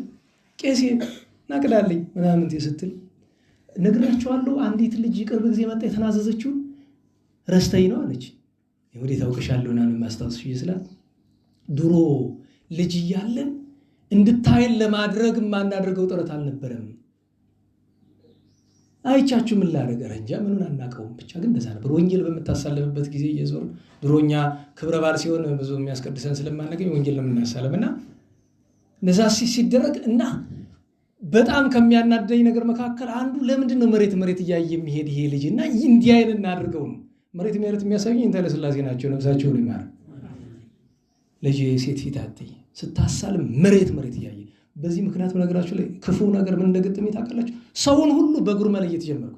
እግራቸው ላይ እቺ ማን እንደሆነ አውቃቸዋለሁ። እውነቴን ዛሬ ድረስ ከ20 ምናምን ከ25 ከ27 ዓመት በኋላ በእግራቸው ትዝ ይሉኛል። እንኳን የሴቱን ረስቻለሁ የወንዱን አሁን ለምሳሌ ሸቴ የሚባል ቀሲስ ሸቴ ያለው ባህር ዳር ያለ እግሩ ላይ ያለችው ጠባሳ በአውራ ጣቱና ቀጥሎ ባለው መካከል ያለው ሰፊ ክፍተት ምናምን ትዝ ይለኛል። የጥፍሮቹ ቅርጽ ነው። እንግዲህ አስቡት ሸቴ እኮ በ91 ዓመተ ምህረት ነው የወጣ። ዛሬ 28 ዓመት ይሆኑ ነው አይደል? ግን እስከዛ ድረስ ምን ነው የሚያስቀባጥረኝ? እናንተ እንዴት ዋላችሁ? መጠንቀቅ ጥሩ ነው ለማለት ነው። መድኃኔዓለም በቸርነቱ ይማረን። ይስሐቅ ባሕታዊ ዚያን ቀን ነበር በ16 በ14 አባታችን ባሕታዊ ገዳማዊ አባ አጋቶን ዘአምድ ብዙ ታምራትን ያደረገ ምሰሶ ላይ 50 ዓመት የቆመ በ100 ዓመቱ ያረፈ ያን ቀን አባታችን ያሳይ ዘመን ዳባ የማንዳባው ጻድቅ ታላቁ መናኔ መንግስት ጻድቁ አባታችን ዓመታዊ ባላቸው ነው። አባ ጴጥሮስ የመቅደሰ ገላውዲዮስ በዚያ በጣና ቂርቆስ ወዲያ ያለፈ ብሎ ያለው ደሴት አበምኔትና መምህር የነበሩት ናቸው። እንደዚሁም ዲያግና የሚባል ደግ ካህን ዓመታዊ በዓሉ ነበረ። በ15 ቅዱስ እስጢፋኖስ ሐዋርያ ርዕሰ ዲያቆናት ወቀዳሜ ሰማዕት ፍልሰቱ ነው። አቡነ ኢየሱስ ሞዓዛይቅ ፍልሰታቸው ነው። ማኅሌተ ጽጌን የደረሱት ድንቅ ታምራት ያደረጉት ፀሐይን ያቆሙት ሙታንን ያስነሱት ብዙ ድንቅ ስራ የሰሩት እመቤታችን እየተገለጠች የምታነጋግራቸው አባታችን ገብረ ማርያም የደብረ ሐንታው የእናታችን ጸበለ ማርያም የቆባ አባት ናቸው። ዓመታዊ በዓላቸው ነው። ያን ቀን በስንክሳር ስም የተጻፈው የጠራው ኮከብ አባታችን አባ ጴጥሮስ ነበረ። ዛሬ 16 ነው። ኢየሩሳሌም ናት። ኢየሩሳሌም ስንል በጥቂቱ 4 ነገሮችን ይገልጣል። አንደኛ ኢየሩሳሌም ከተማዋን፣ ሁለተኛ ኢየሩሳሌም ተብላ የተገለጠች ቤተ መቅደስን፣ ሶስተኛ ኢየሩሳሌም የተባለች ቤተ ክርስቲያንን፣ አራተኛ ኢየሩሳሌም ሰማያዊት የተባለች መንግስተ ሰማያትን ነው። አምስተኛውና ማጠቃለያው ግን ኢየሩሳሌም የተባለች እመቤታችን ናት። ኢየሩሳሌምን ሀገሩ ለንጉሳዊ የታላቁ ንጉስ ከተማ ማደሪያ ይላታል። ኢየሩ ማለት ከተማ ሀገር ማለት ነው። ሳሌም ሰላም ነው። ይችን ከተማ በልበ ሥላሴ ታስባ ስትኖር ለመጀመሪያው ጊዜ መሰረታት ካህኑ መልከ ጼዴቅ ነው። የነገሰባትም እሱ ነው። መልከ ጼዴቅ ካህን ወንጉሰ ሳሌም ይለው የለ። ከዚያ በኋላ እስራኤላውያን ተዋርሰዋት ብዙ ጊዜ ኑረውባታል። ዛሬም ድረስ የዓለም የጥፋት ምክንያት ልትሆን ጫፍ ላይ ደርሳለች አይደል? አሁን የፍልስጤምና የእስራኤል ጉዳይ እንደምታውቁት ዓለም አቀፍ ገጽታ ይዞ ችግር ነው። እነሱም አሁን ሶስተኛውን ቤተ መቅደስ እንሰራለን ለሐሳዊ መሲህ ብለው ፍዳቸውን እያዩ ነው። ያቺ ሲፈልጓት የነበረች ያቺ ቀይ ጊደርም ተገኝታላቸዋለች። እንግዲህ እግዚአብሔር ይሁናቸው፣ ለእኛም ይሆናል። እነሱ ስለ ጥፋት ራሳቸውን ያዘጋጁ ናቸው። ለእኛ መድኃኔዓለም ይሆናል። ከባድ ነው። ምክንያቱም የእስራኤልና ፍልስጤም ችግር እዛ የሚያበቃ የሚመስለው ብዙ ሞኛ አለ። ከባድ ነው። አርማጌዶን ሲባል ሰምታችሁ አታውቁም? ሐሳዊ መሲህ ተወልዷል እየተባለ አንዳንድ ነገር አልሰማችሁ? አረ መድኃኔዓለም ማለት ምንድን ነው የሚያስከበጥረኝ? እናንተ ወደ ያገባሁኝ ኢንታቶ ሹመላ ያረፈሱ እንዲህ አይነት ነገር እያወራን አረ መድኃኔዓለም ኧረ እባክዎን ተው እንዲህ ያለ ወሬ። በነገራችሁ ላይ ተግባር አይደለም የነገርኳችሁ፣ ወሬ ነው። አው ያሁኑ ወሬ ነው። እሺ ወሬ ነው። ትምህርት አድርጋችሁ እንዳትይዙት ደግሞ ዝም ብዬ ነው የቀባጠርኩ። ወሬ ነው። ግን ዙሮ መድኃኔዓለም መቼ እንደሚመጣ አናውቀውም። ዳግም ሰዓት አይደል? አናውቀውም። ስለዚህ የጥፋት ልጅ መቼ እንደሚነሳ አታውቁትም። ተወልዶም ይሆናል አልወልዶም ይሆናል እግዚአብሔር ያውቃል። እሱ እኛ አናውቅም። ለሁሉም ግን ወደ ለዋኒኩም ሐልዩ ነው። ተዘጋጁ ነው። መዘጋጀት ጥሩ ነው ለሁሉ ነገር። እና ይቺ ቅድስት ሀገር ዛሬ ምክንያቷ ምንድነው ከተባለ ቅዱስ ዳዊት አሰንያ እግዚኦ ስምረትከ ለጽዮን፣ አቤቱ ጽዮንን በደግነት በፈቃድ በቸርነት አሰማምራት ብሎ ነበርና ወዲህ በሰሎሞን ኋላም በዘሩባቤል ከዚያ ደግሞ ከፈረሰች በኋላ ለአይሁድ እንደሚገባ ሳይሆን ለክርስቶሳውያን እንደሚገባ ጻድቁ ቆስጠንጢኖስና ቅድስት እሌኒ በ80 የተቀደሱ ስፍራዎች በዚህች ዕለት 80 ቤተክርስቲያን እኮ እዚህች ዕለት 79 ቤተክርስቲያን የተቀደሰ 80ኛው ነገር ስለሆነ የተቀደሰ ማለት ነው። 79 ቤተክርስቲያን እኮ የተቀደሰ የት ብትሉ እመቤታችን ጌታችን ቅዱሳን ሐዋርያት የረገጡበት ስፍራ በሙሉ እመቤታችን የተጸነሰችበት የተወለደችበት ያደገችበት እያንዳንዱ ስፍራ እስከ እርገቷ ድረስ የጌታም እንደዛ። ከሁሉ አብያተ ክርስቲያናት የሚበልጠው ግን የትኛው ነው? የጎልጎታው ጌታ የተሰቀለበት የተቀበረበት ሞትን ድል አድርጎ የተነሳበት እና ቅዳሴ ቤት ስለሆነና ከተማዋ በሙሉ በቤተ ክርስቲያን ስላጌጠች አሰንያ እግዚኦ ስምረት ከለጽዮን መዝሙር 50 ላይ ጽዮንን አሰማምራት በውዴታ በፈቃድ ወይ ታነጻ አረፋት ያየ ለኢየሩሳሌም ኢየሩሳሌም ጠፍታ ነበርና ቅጥሮቿ አይታደሱ ይሰሩ አመት ሰምር መስዋዕት ጽድቅ እውነተኛው መስዋዕት የወደድክ ጊዜ አሚሃ ያረጉ ሰምስዋዕከ አለምተ ይላል። በብሉይ ቢሄዱ የሰባውን አርደው አወራርደው የጠራውን አውርደው መስዋዕት ያቀርቡልሃል ነው። አንድም በሐዲስ ቢመጡ መስዋዕከ አልህምተ ያለውን በነጠላ ወስዶ አምጹ ለነ ለሃይመ መግዛእ ኃይል መጽሐፍ ስብሐት ለወልድ ዘመጻ ከመይጠባ ዘውእቱ መግዛእ ላይም ንጹህ እንዳደረገ ማለት ነው። እንዲህ ብሎ ተናግሯል። ለኢየሩሳሌም ቤተክርስቲያን ዛሬ ኢየሩሳሌም ቤተክርስቲያን የምናስብበት ቀን ነው። ቤታችን ወራዊ ኪዳኗ መታሰቢያ ቀን ነው። ዛሬ ጦቢት ምጽዋት የሚወድ በሀገሩ እያለ ደግ የነበረ ኢየሩሳሌም እየወረደ ከሰማርያ ይሳለም የነበረ አስራቱን ያወጣ የነበረ ሰዓቱ ሄዶን ተመስክርና ደህና ነው። አስራቱን በኩራቱን ያወጣ የነበረ ቀዳሚያቱን ያወጣ የነበረ ከሁሉ ከሚያገኘው ምርት በሙሉ ከሚያገኘው ነገር በሙሉ ያገኘውን ከሶስት ይከፍለውና ወይሁ ሳልስተ እዲሁ ይላል አይደለም።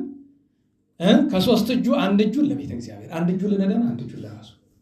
ባንተ ደሞዝ ብታሰለው ለምሳሌ ደሞዝተኛ ማን አለ? የለም። ነጋዴ ነው ጥውር ነው ጠቅላላ እዚህ ያለ ተጧሪ ነው አይደል? ለምሳሌ 9,000 ነው እንበል ደሞዝ ከሶስት ብትከፍሉት ግምቴ ትክክል ሊሆንም ይችላል፣ አይታወቅም። ማን ያውቃል? የኛዎቹ በለጧችሁ መስል ድንገት አሉ አይደል መጣው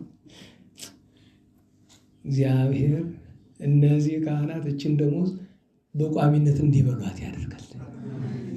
አሜን በሉ። አዎ እንዲበሏት ያደርግልን።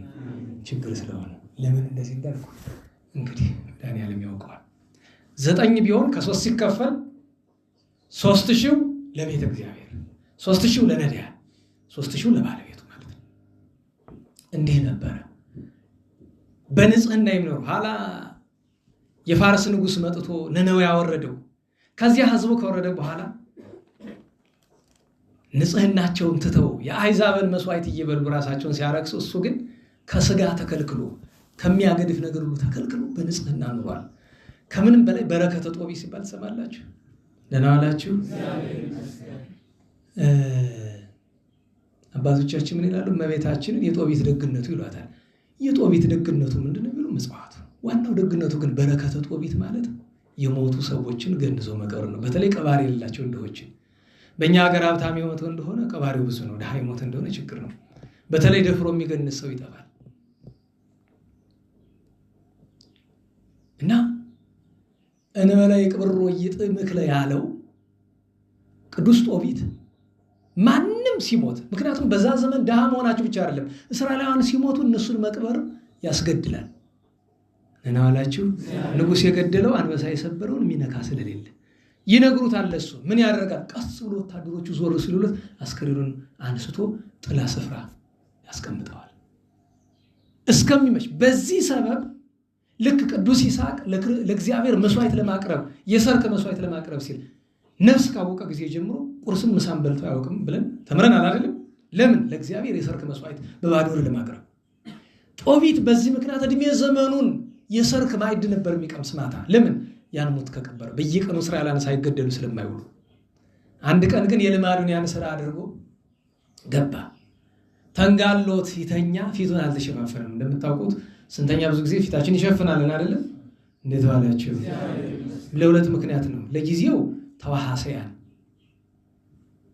አይናችን ላይ አፋችን ላይ እንዳይገቡብን አንዳንዶቻችን ስተኛ እንደዛ እና አንዳንድ ሰው ደግሞ አይኑ ጠብብ ብለን እዚህ ከፍትላለች ትሬኝ ሊገባ ይችላል እና ለዚያ ነው ለጊዜው። ለፍጻሜው ግን ሁለት ምስጢር አለው። አንደኛ በተዋሃሲያን የሚመሰው በተኛነ ጊዜ አባቶቻችን ይላሉ በምትተኛ ጊዜ ጸሎት አድርገህ ራስን ለእግዚአብሔር አደራ ሰጥ ይላሉ እና የክንፈ መላእክት ምሳሌ ነው። በቅዳሴ ያዕቆብ ዘሥሩግ አለ አይደል?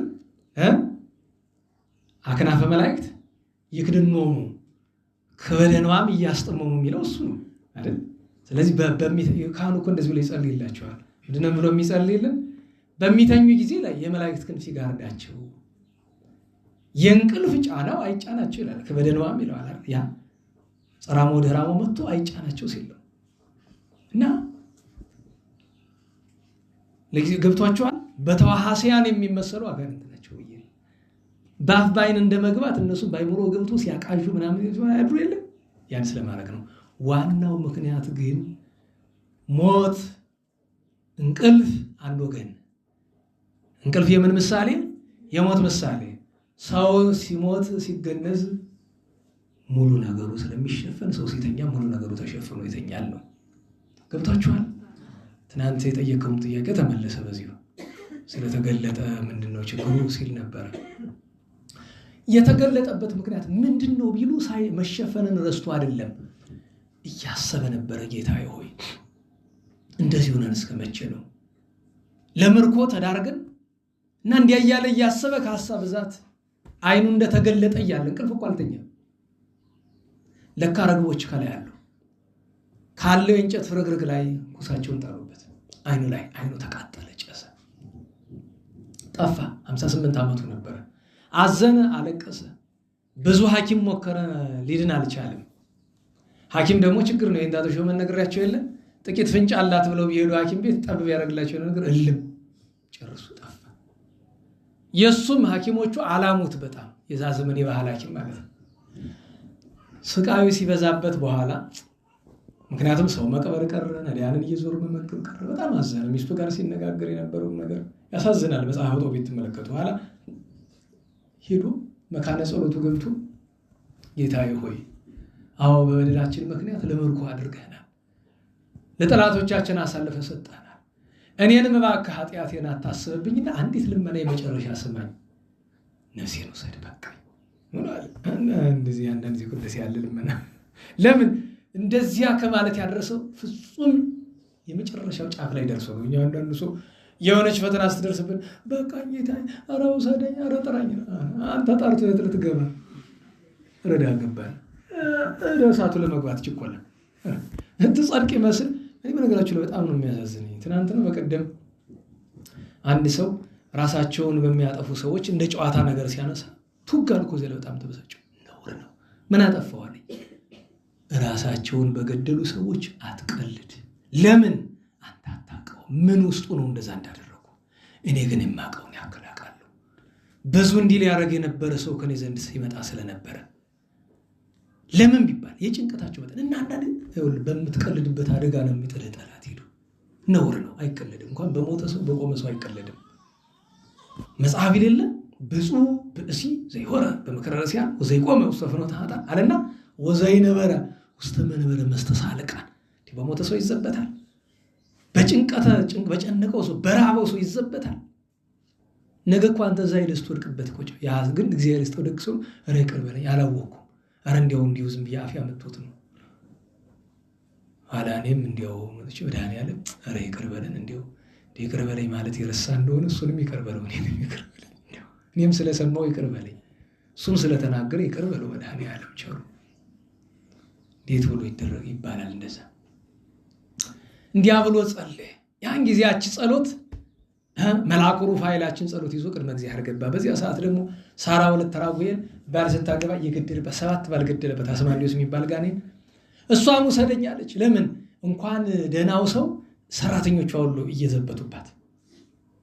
የሁለቱን ጸሎት የሰማ እግዚአብሔር ሩፋኤልን አይ አንተ ሄድላቸው አለው። አዛሪያ ተብሎ ተቀጥሮ የሚሰራ ሰራተኛ መስሎ በገበያ ሄደ። ከዚያ በኋላ ሄድና ከገባኤል ያስቀመጥኩት ገንዘብ አምጣልኝ ብሎ አባቱ ጦቢት ልጁን ጦቢያ ላከው። ከጊዜ ይዞት መጣ። ዋጋ ተስማሙ፣ ሄዱ። ጤግሮስ ወንዝ ላይ ዛሬ ጤግሮስ ወንዝን ብትገቡ ታገኙታላችሁ። ሰርቨር ላይ አለ። ጤግሮስ ወንዝ ላይ ሲደርሱ ሊታጠቡ ሲሉ ትልቅ አሳ ወደ እነሱ በረረ። ጦቢያ ወጥቶ ሊሮጥ ሲል የለም ቁም አለው። ምን ነው ያዘው። ከውሃ ይዞት ወጣ። ከአሳ ጋር ትግል አያስፈልግም። ከውሃ ማስወጣት እኮ ደህና ዋላችሁ። እንዴት ዋላችሁ? ጸላዔ ሰናያት ክርስቲያኖች ጋር መታገል ስለሚሰለችው መፍትሄው ምንድን ነው? ከቁርባን ከንስሐ ከስጋው ደግሞ አጠቃላይ ከቤተክርስቲያን እንዲወጡ ያደርጋቸዋል። እዚያ በኋላ በብላሽ ያገኛቸው ማለት ነው። ክርስቲያኖች ደግሞ ብልጥ ሲሆኑ ከዲያብሎስ ጋር መታገል እንትን ሲላቸው ወዴት ይመጣሉ? የእሱ ባህር ምንድናት? ዓለም ናት። የእኛ ባህር ቤተክርስቲያናት ወደኛ ነው። እዚህ ጦርነቱን ቤተክርስቲያኑ ይዘንበት እንመጣለን። ደጋጉ አባቶች ቤተክርስቲያኑ ይዘውበት ይመጣሉ። ቤተክርስቲያን ውስጥ ውጊያው ከማን ጋር ይሆናል? ከኛ ጋር መሆኑ ቀርቶ እግዚአብሔር ጋር ይሆንበታል። አይችለውም። ያዘው አለ። ያዘው አሳው ምን ያደርጋል ብሎ ሲለው ለጊዜው ምግብ ነው፣ እራት ያስፈልጋል። ለፍጻሜው ግን ምን አለው? ልቡ ሐሞቱ መድኃኒት ነው። ምን ያደርጋል? ሐሞቱ አይነ ስውር ቢኩርበት። እንደውም የሚገርማችሁ ነገር አንድ እንደዚህ የታመሙ ራሳቸው የእንታ ተሾመን ምን አንድ ብዬ ደብቀዋለሁ፣ አርፎ የለም የእንታ ተሾመ አይነ ስውር በመሆናቸው የሚያዝን አንድ ሰው ነበር ይሳቸው ወላጅ እና እንዲያው እኮ የአሳ ሐሞት ቢገኝ እኮ አይነ ስውር ሁሉ በበራ ነበር ሲሉ ይሰማቸዋል። ቀጥ ብሎ የአሳ ሐሞት ፍለጋ ጣና ለጣና አላ አንተ ወዴት እየዞርክ ነው? እንደዚህ አንተ ልካ ሞኝ ነህ በልተው ወደዚያ። አንደኛ አይነ ስውርነታቸው አሁን የጸጋ ሆኗል። ድሮ ነበር፣ አሁን የጸጋ ሆኗል። ይብራም ከተባለ ተአምር ይፈልጋል። በነገራችሁ ላይ የአሳ ሐሞት ዝም ብሎ ውር ያበራል ማለት አይደለም እንዴ። ለምሳሌ ጌታችን ዛሬ የተነበበውን አይታችኋል። ወገብረ ጽቡር በምራቁ ጥፍ ብሎ በምራቁ ለውሶ ጭቃ ቀባው። እስቲ አንተ አይነህን ጭቃ ቀባውና ትድን እንደሆነ ረዳ ገባን። ተአምር እኮ ነው ይሄ። ያ ማለት ምን ይጠይቃል? ፍጹምነት ይጠይቃል። ፍጹምነት ላለው ሰው ግን የአሳ ሐሞት ሙያ ይሰራል። ሐላሳ ያኛውሳ ልቡሳ ምን ያደርጋል ሲሉ እሱንማ ከህራረ ዕጣን የሚለውን ደቂቀ ዕጣን ብሎ ተርጉሞታል በአንዳንድ አንቀጽ፣ ወይም ደግሞ ህራረ ዕጣን ያለውን በሁለት አንቀጽ ይተረጉማል። አንደኛ ይሄ የደቀቀ ዕጣን አለ አይደለም፣ እሱን ግን ህራር ባለው ግን ከደቀቀ ዕጣንነት ይልቅ ካህናት ሲያጥኑ አንዳንድ ጊዜ ህራረ ዕጣኑ ይተርፋል። ያ ነው ግን ያ ክህነት ያለው ሰው ነው እንጂ ሌላ ሰው አይነካውም። እንዲያውም ካህናት ብቻ ናቸው ያን የሚነኩት። ያንን ይዞ መንገድ ላይ ሲሄድ ስራውን ይሰራል። ቅዱስ ራጉኤል ምን እያለ ጦቢያ አቤት ሚስት አግባ አለ። ወዴት ይገኛል? የምንሄድበት የራጉኤል ልጅ ሳራን አግባ። ኧረ መቼ ሳይሰማ ነገር የለም። ኧረ ባሎቿ ይሞታሉ። አይዞህ እመን፣ አትፍራ። ይኸውልህ ወደ እሷ ስትገባ ይህንን ያዝና ከህራረ ዕጣኑ ጋር አድርገህ አጭስበት፣ ጋኔኑ ይርቃል። ጋኔን እኮ ነው የሚገላቸው። እሺ ካልከኝማ እንዲህ የጦቢያም ደግነቱ ይገርመኛል። ለምን ይባል አብሮት ያለው እኮ አገልጋይ ነው የሚመስሉት። እንግዲህ ሩፋኤል መሆኑን አያውቅም። ኋላ ሲሄዱ ተነጋገሩና ራጉኤልን ልጅን ስጠኝ አለው። ኧረ የቀድሞ ሰው ድጋር የዛሬ ሰው ደብቆ ነው የሚያገባል። ክፉ ነው። የልጁን አመል አይናገር። ሙያክል እንዲህ ሙያክል ላት ኮይላትም ነው እና ገብታ ትደብደብ ትባረር። ኧረ ነው ሀብት ተካፍላ ትምጣልኝ ብለህ ነው። እና ሰው አይ 7 ባል ሞቶባታል ይቅርብህ አለው። ግድ የለም አገባቸው። ታሪኩ ሰፊ ነው። ሲገቡ ልክ በምንጣፍ አንድ ሊሆኑ ሲሉ ጫጉላ ላይ ምን ትዝ አለው? የሩፋኤል ምክር፣ የአዛሪያ ምክር። ያን ቢያጠስበት ከጭኗ ደግሞ ክፋቱ ጭኗ ላይ ተነስቶ አመልጣለሁ ሲል ሩፋኤል አዛሪያ ወዴት ትሄዳለህ? ደግሞ ሌላይቱ ሄደ መከራ ልተበለና አንተማ ቦታ እዚህ ነው ጥልቁ ውስጥ ከተተው እንዳይወጣ። ዛሬ ወጥቶ ይሆን እንዴ? መድኃኒዓለም በዚያው እንደታሰረ ያደርገው። አንዳንዱ ነገር ስናይ ግራ ይፈታል። እሱማ እንኳን እሱ ዋናው ሲፈታል በመጨረሻው ተብሎ የለ አይጣል አይደል? መድኃኒዓለም ከዚያ ይሰውረን እንጂ። እንግዲህ ሳራም ባላገኘች ባለስ ቢሉ እንደኔ እንዳንተ ያለ ሰው እንዳይመስል ጦቢያን የመሰለ ጻድቅ ሰው፣ የጦቢት ልጅ፣ የጻድቅ ልጅ ጻድቅ። ከዚያ ተመልሰው ሲመጡ ልክ እንደተገናኙ ትዝ አለውና ያንን አሞታ ሄዶ ኳል ቢያደርገው አይደል ቦግ ብሎ የጦቢት በራለት። ያው ደምረት ትምህርት ይሆነ ደመቀላል። አቤት ደግሞ ዛሬ ምን ተጀመረ? እልል በሉ እንጂ ምንድነው? አቀሰቀሳችሁት እኮ በደንብ በሉ እንጂ የዳስ አርጋስ መስላችሁት ይባላል። እንዴት ባላችሁ? ዛሬ ሰውዬው ሲሰብክ የነበረው ሰውዬ እንዴት ነው? ደህና ሰው ሲጫወት ነበርስ? ቅዝቅዝ አለስ ዋንየው ማለት አንተ መድኃኒዓለም ደላደራችሁ ሲል ሰውዬ እንዴት ነው ማት ጊዜ ሰምታችሁታል? ተናገራችሁ ይል እኔ ነኝ እሱ ነው እንደዚህ እያለ ያለ እና እንኳን ደህና መጣሽ ይላሉ አባቶቻችን። ሰናይ ምጽአትኪ ያለ ዌልካም ነው። ዌልካም እንኳን ደህና መጣሽ ይላሉ። ጥሩ ነው። እስቲ የቸር ያርገው። ሰላሙን ይስጠን መድኃኒዓለም። ሰላም ሰላም ሲል አርፍዷል። ሰው ለጦርነት እየሰራ ሰላም ሰላም መቼም አስቸጋሪ ነው። ግን ይሁን መድኃኒዓለም ሁላችን ይማረን መድኃኒዓለም። አይኑ በራለት አመሰግን እግዚአብሔርን። ኋላ ግን አይኑ በራ በኋላ ወሰደኝ የለም ዝም ተመስገን ነው። ስንት ዓመት ኖረ? የእድሜውን 2 እጥፍ ኖረ። 100 ዓመት 158 ዓመቱ ነበር እኮ ሲያርፍ ቅዱስ ጦቢት። እና እንዲህ ያደረገ ጦቢት ጦቢያ ሳራ ዛሬ ዓመታዊ በዓላቸው ነው። ሌላ ብዙ በዓላት አሉ። በነገራችሁ ላይ ስንክሳር የምታነቡ ሰዎች በቃል ትይዛላችሁ። ወርቅላ፣ ስምዖን፣ መርቄኖስ፣ ኦዚያኖስ፣ ሃሊ፣ ሮቂኖስ፣ ሉኪያኖስ፣ አርዝማኖስ፣ ጴጥሮስ፣ ሐና ተነሽ እንዳይመስላችሁ ሐናን ተጭኘው 10 ማለት ነው።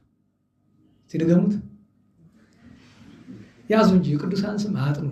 አሁን ገና በ18 እኮ ልትፈተኑ ነው። 21 በዓል ነው ያለ 21 ልትይዙ ነው።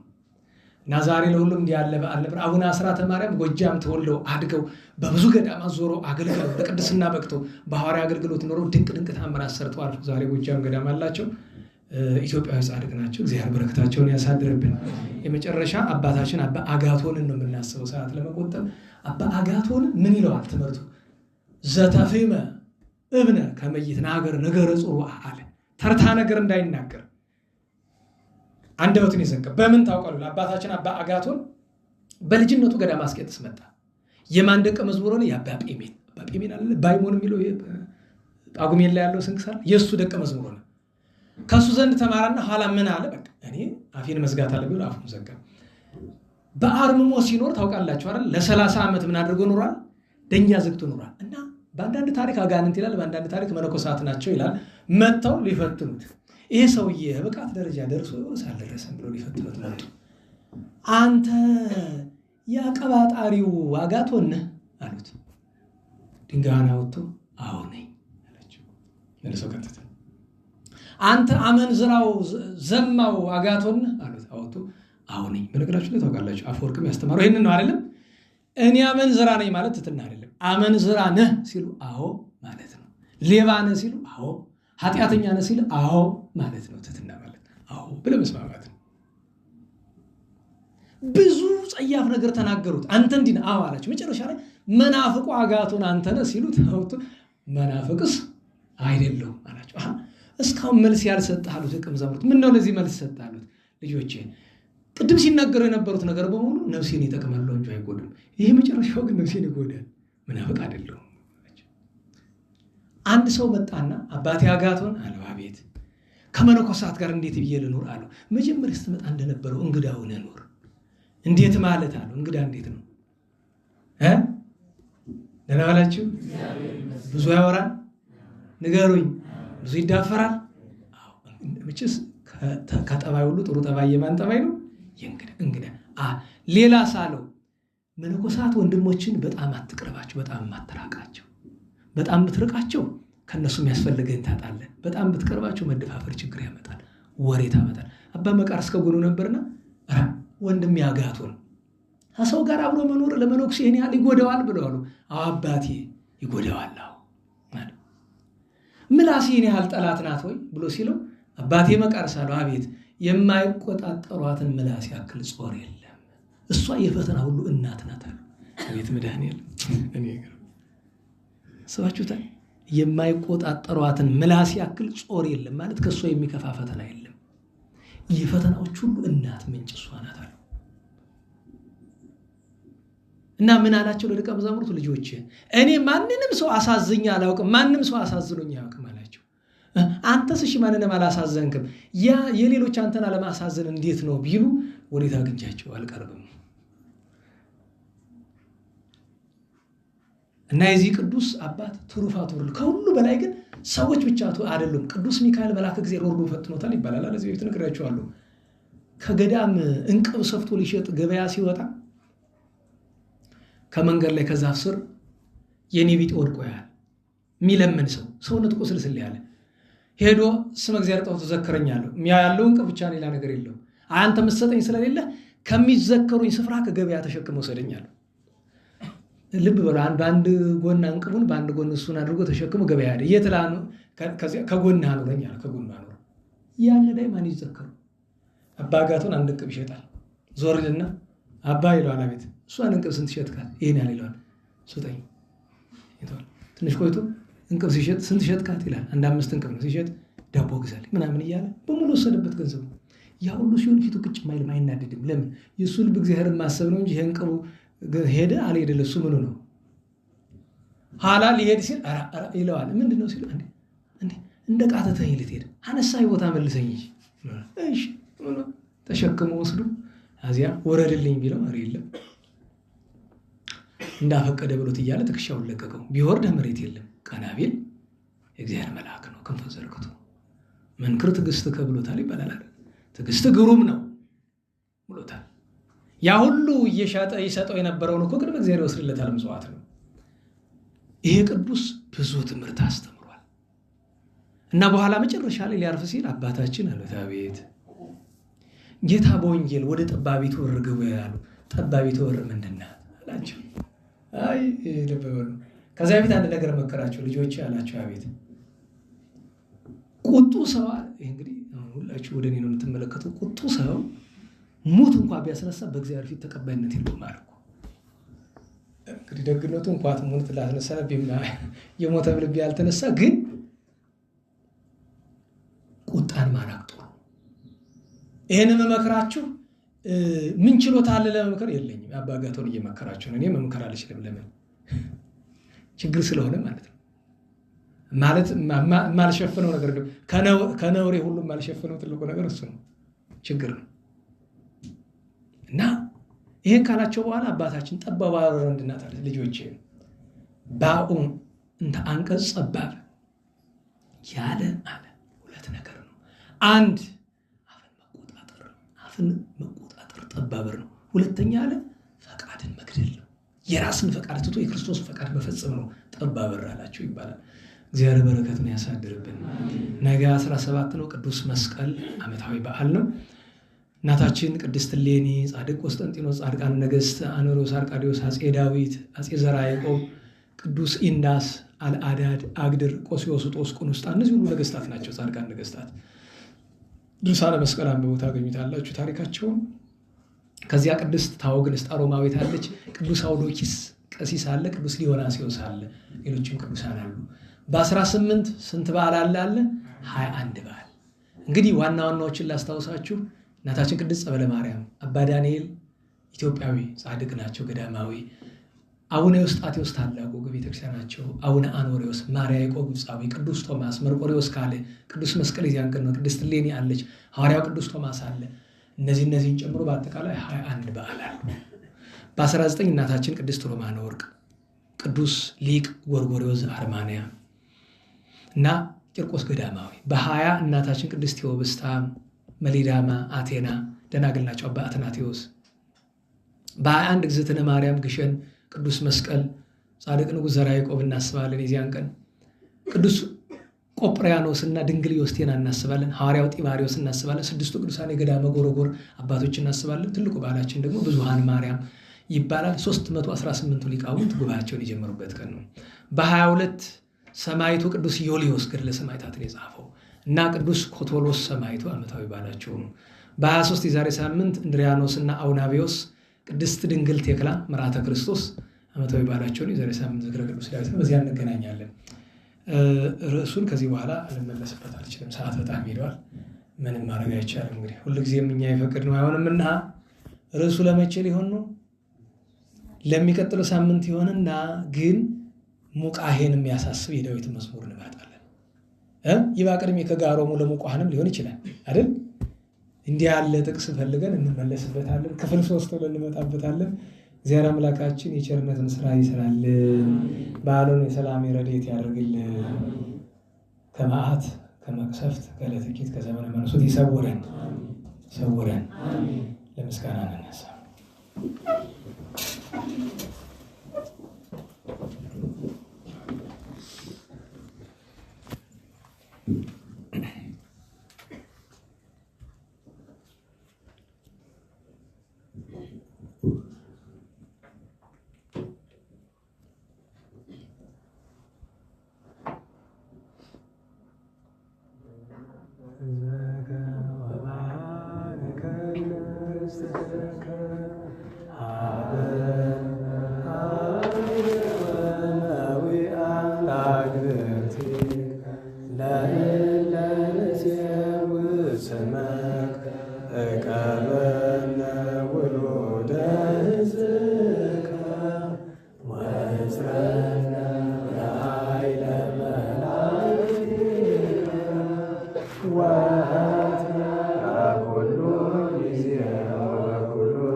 ለመምህራችን ቃል ያሰማልን፣ አገልግሎት ዘመናቸውን ይባርክልን፣ ቀድሞ ጊዜ ያደርስልን። ከሩቅ ከቅርብ እንድንሰባሰብ የፈቀደልን ፈጣሪ ማስተዋሉን ትዕግስቱን ጽናቱን አድሎ ፍጻሜያችን ያሳምርልን። ለታመመ ምሕረቱን ይላክልን፣ ለሞቱት ወገኖቻችን ነፍሳቸውን ይማርልን። ለቅዱሳን አባቶቻችን ረድኤት በረከት ያሳትፈን። በዓሉን የሰላም በዓል እንዲያደርግልን ፈቃዱ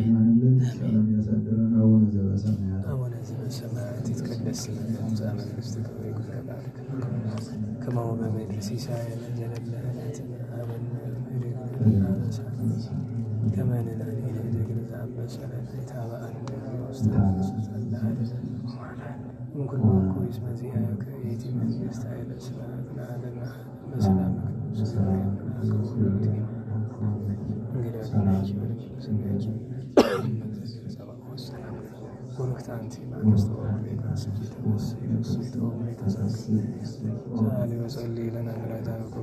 ኢየሱስ ክርስቶስ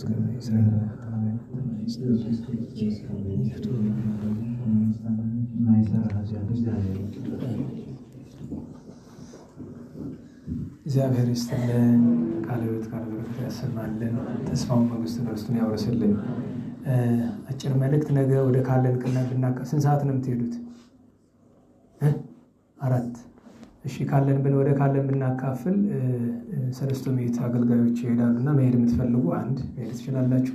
ሁለተኛ ነገር ሳንቲም ማዋጣት ከፈለጋችሁ ከደጅ ልጆች አሉ የሚቀበሏችሁ። ካለን ብናካፍል ያው የአረጋውያንና የአእምሮ ሕሙማን መርጃ ተቋም ነውና እዚያ መሄድ የምትችሉ ማዋጣት የምትችሉ ምናልባት ልጆች ካሽ ካላችሁ አንድ 30 ያክል ይዛችሁ ሄዱ። አለኔ ጋር የተቀመጠ ባለፈው ይመጣ ለካለን ብናካፍል ተብሎ ይመጣ 30 ያክል 30K ማለት ነው። ይገባቸዋል። እሱ ያክል ካሽ ካላችሁ ሰዱ ተነጋገሩና ከኔ ተወስዳላችሁ። ባንክ ሲከፈት ሰኞ ተወስዳላችሁ። በሰላም አስጀምሮ በሰላም ያስፈጽመን። ቸር መድኃኔዓለም ክብር ምስጋና ለእርሱ ይሁን።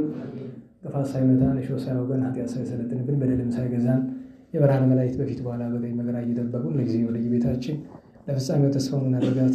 መንግሥተ ሰማያት ከተከፈተች ገነት ከተነጠፈች ረፍት ከአባቶቻችን ሁላችን በሰላም ያድርሰን። ስንት ሰዓት ነው ስነ ስርዓቱ የተባለ? የጠዋቱ የኛ ስንት? 1 ሰዓት ቅዳሴ። እሺ፣ ለሁሉም ለነገሩ ስንወጣ ቸክ እናደርጋለን። ስብሐት ለእግዚአብሔር ልዑል ወለወላዲቱ ድንግል ወለመስቀሉ ክቡር ዘወሳይል አሜን።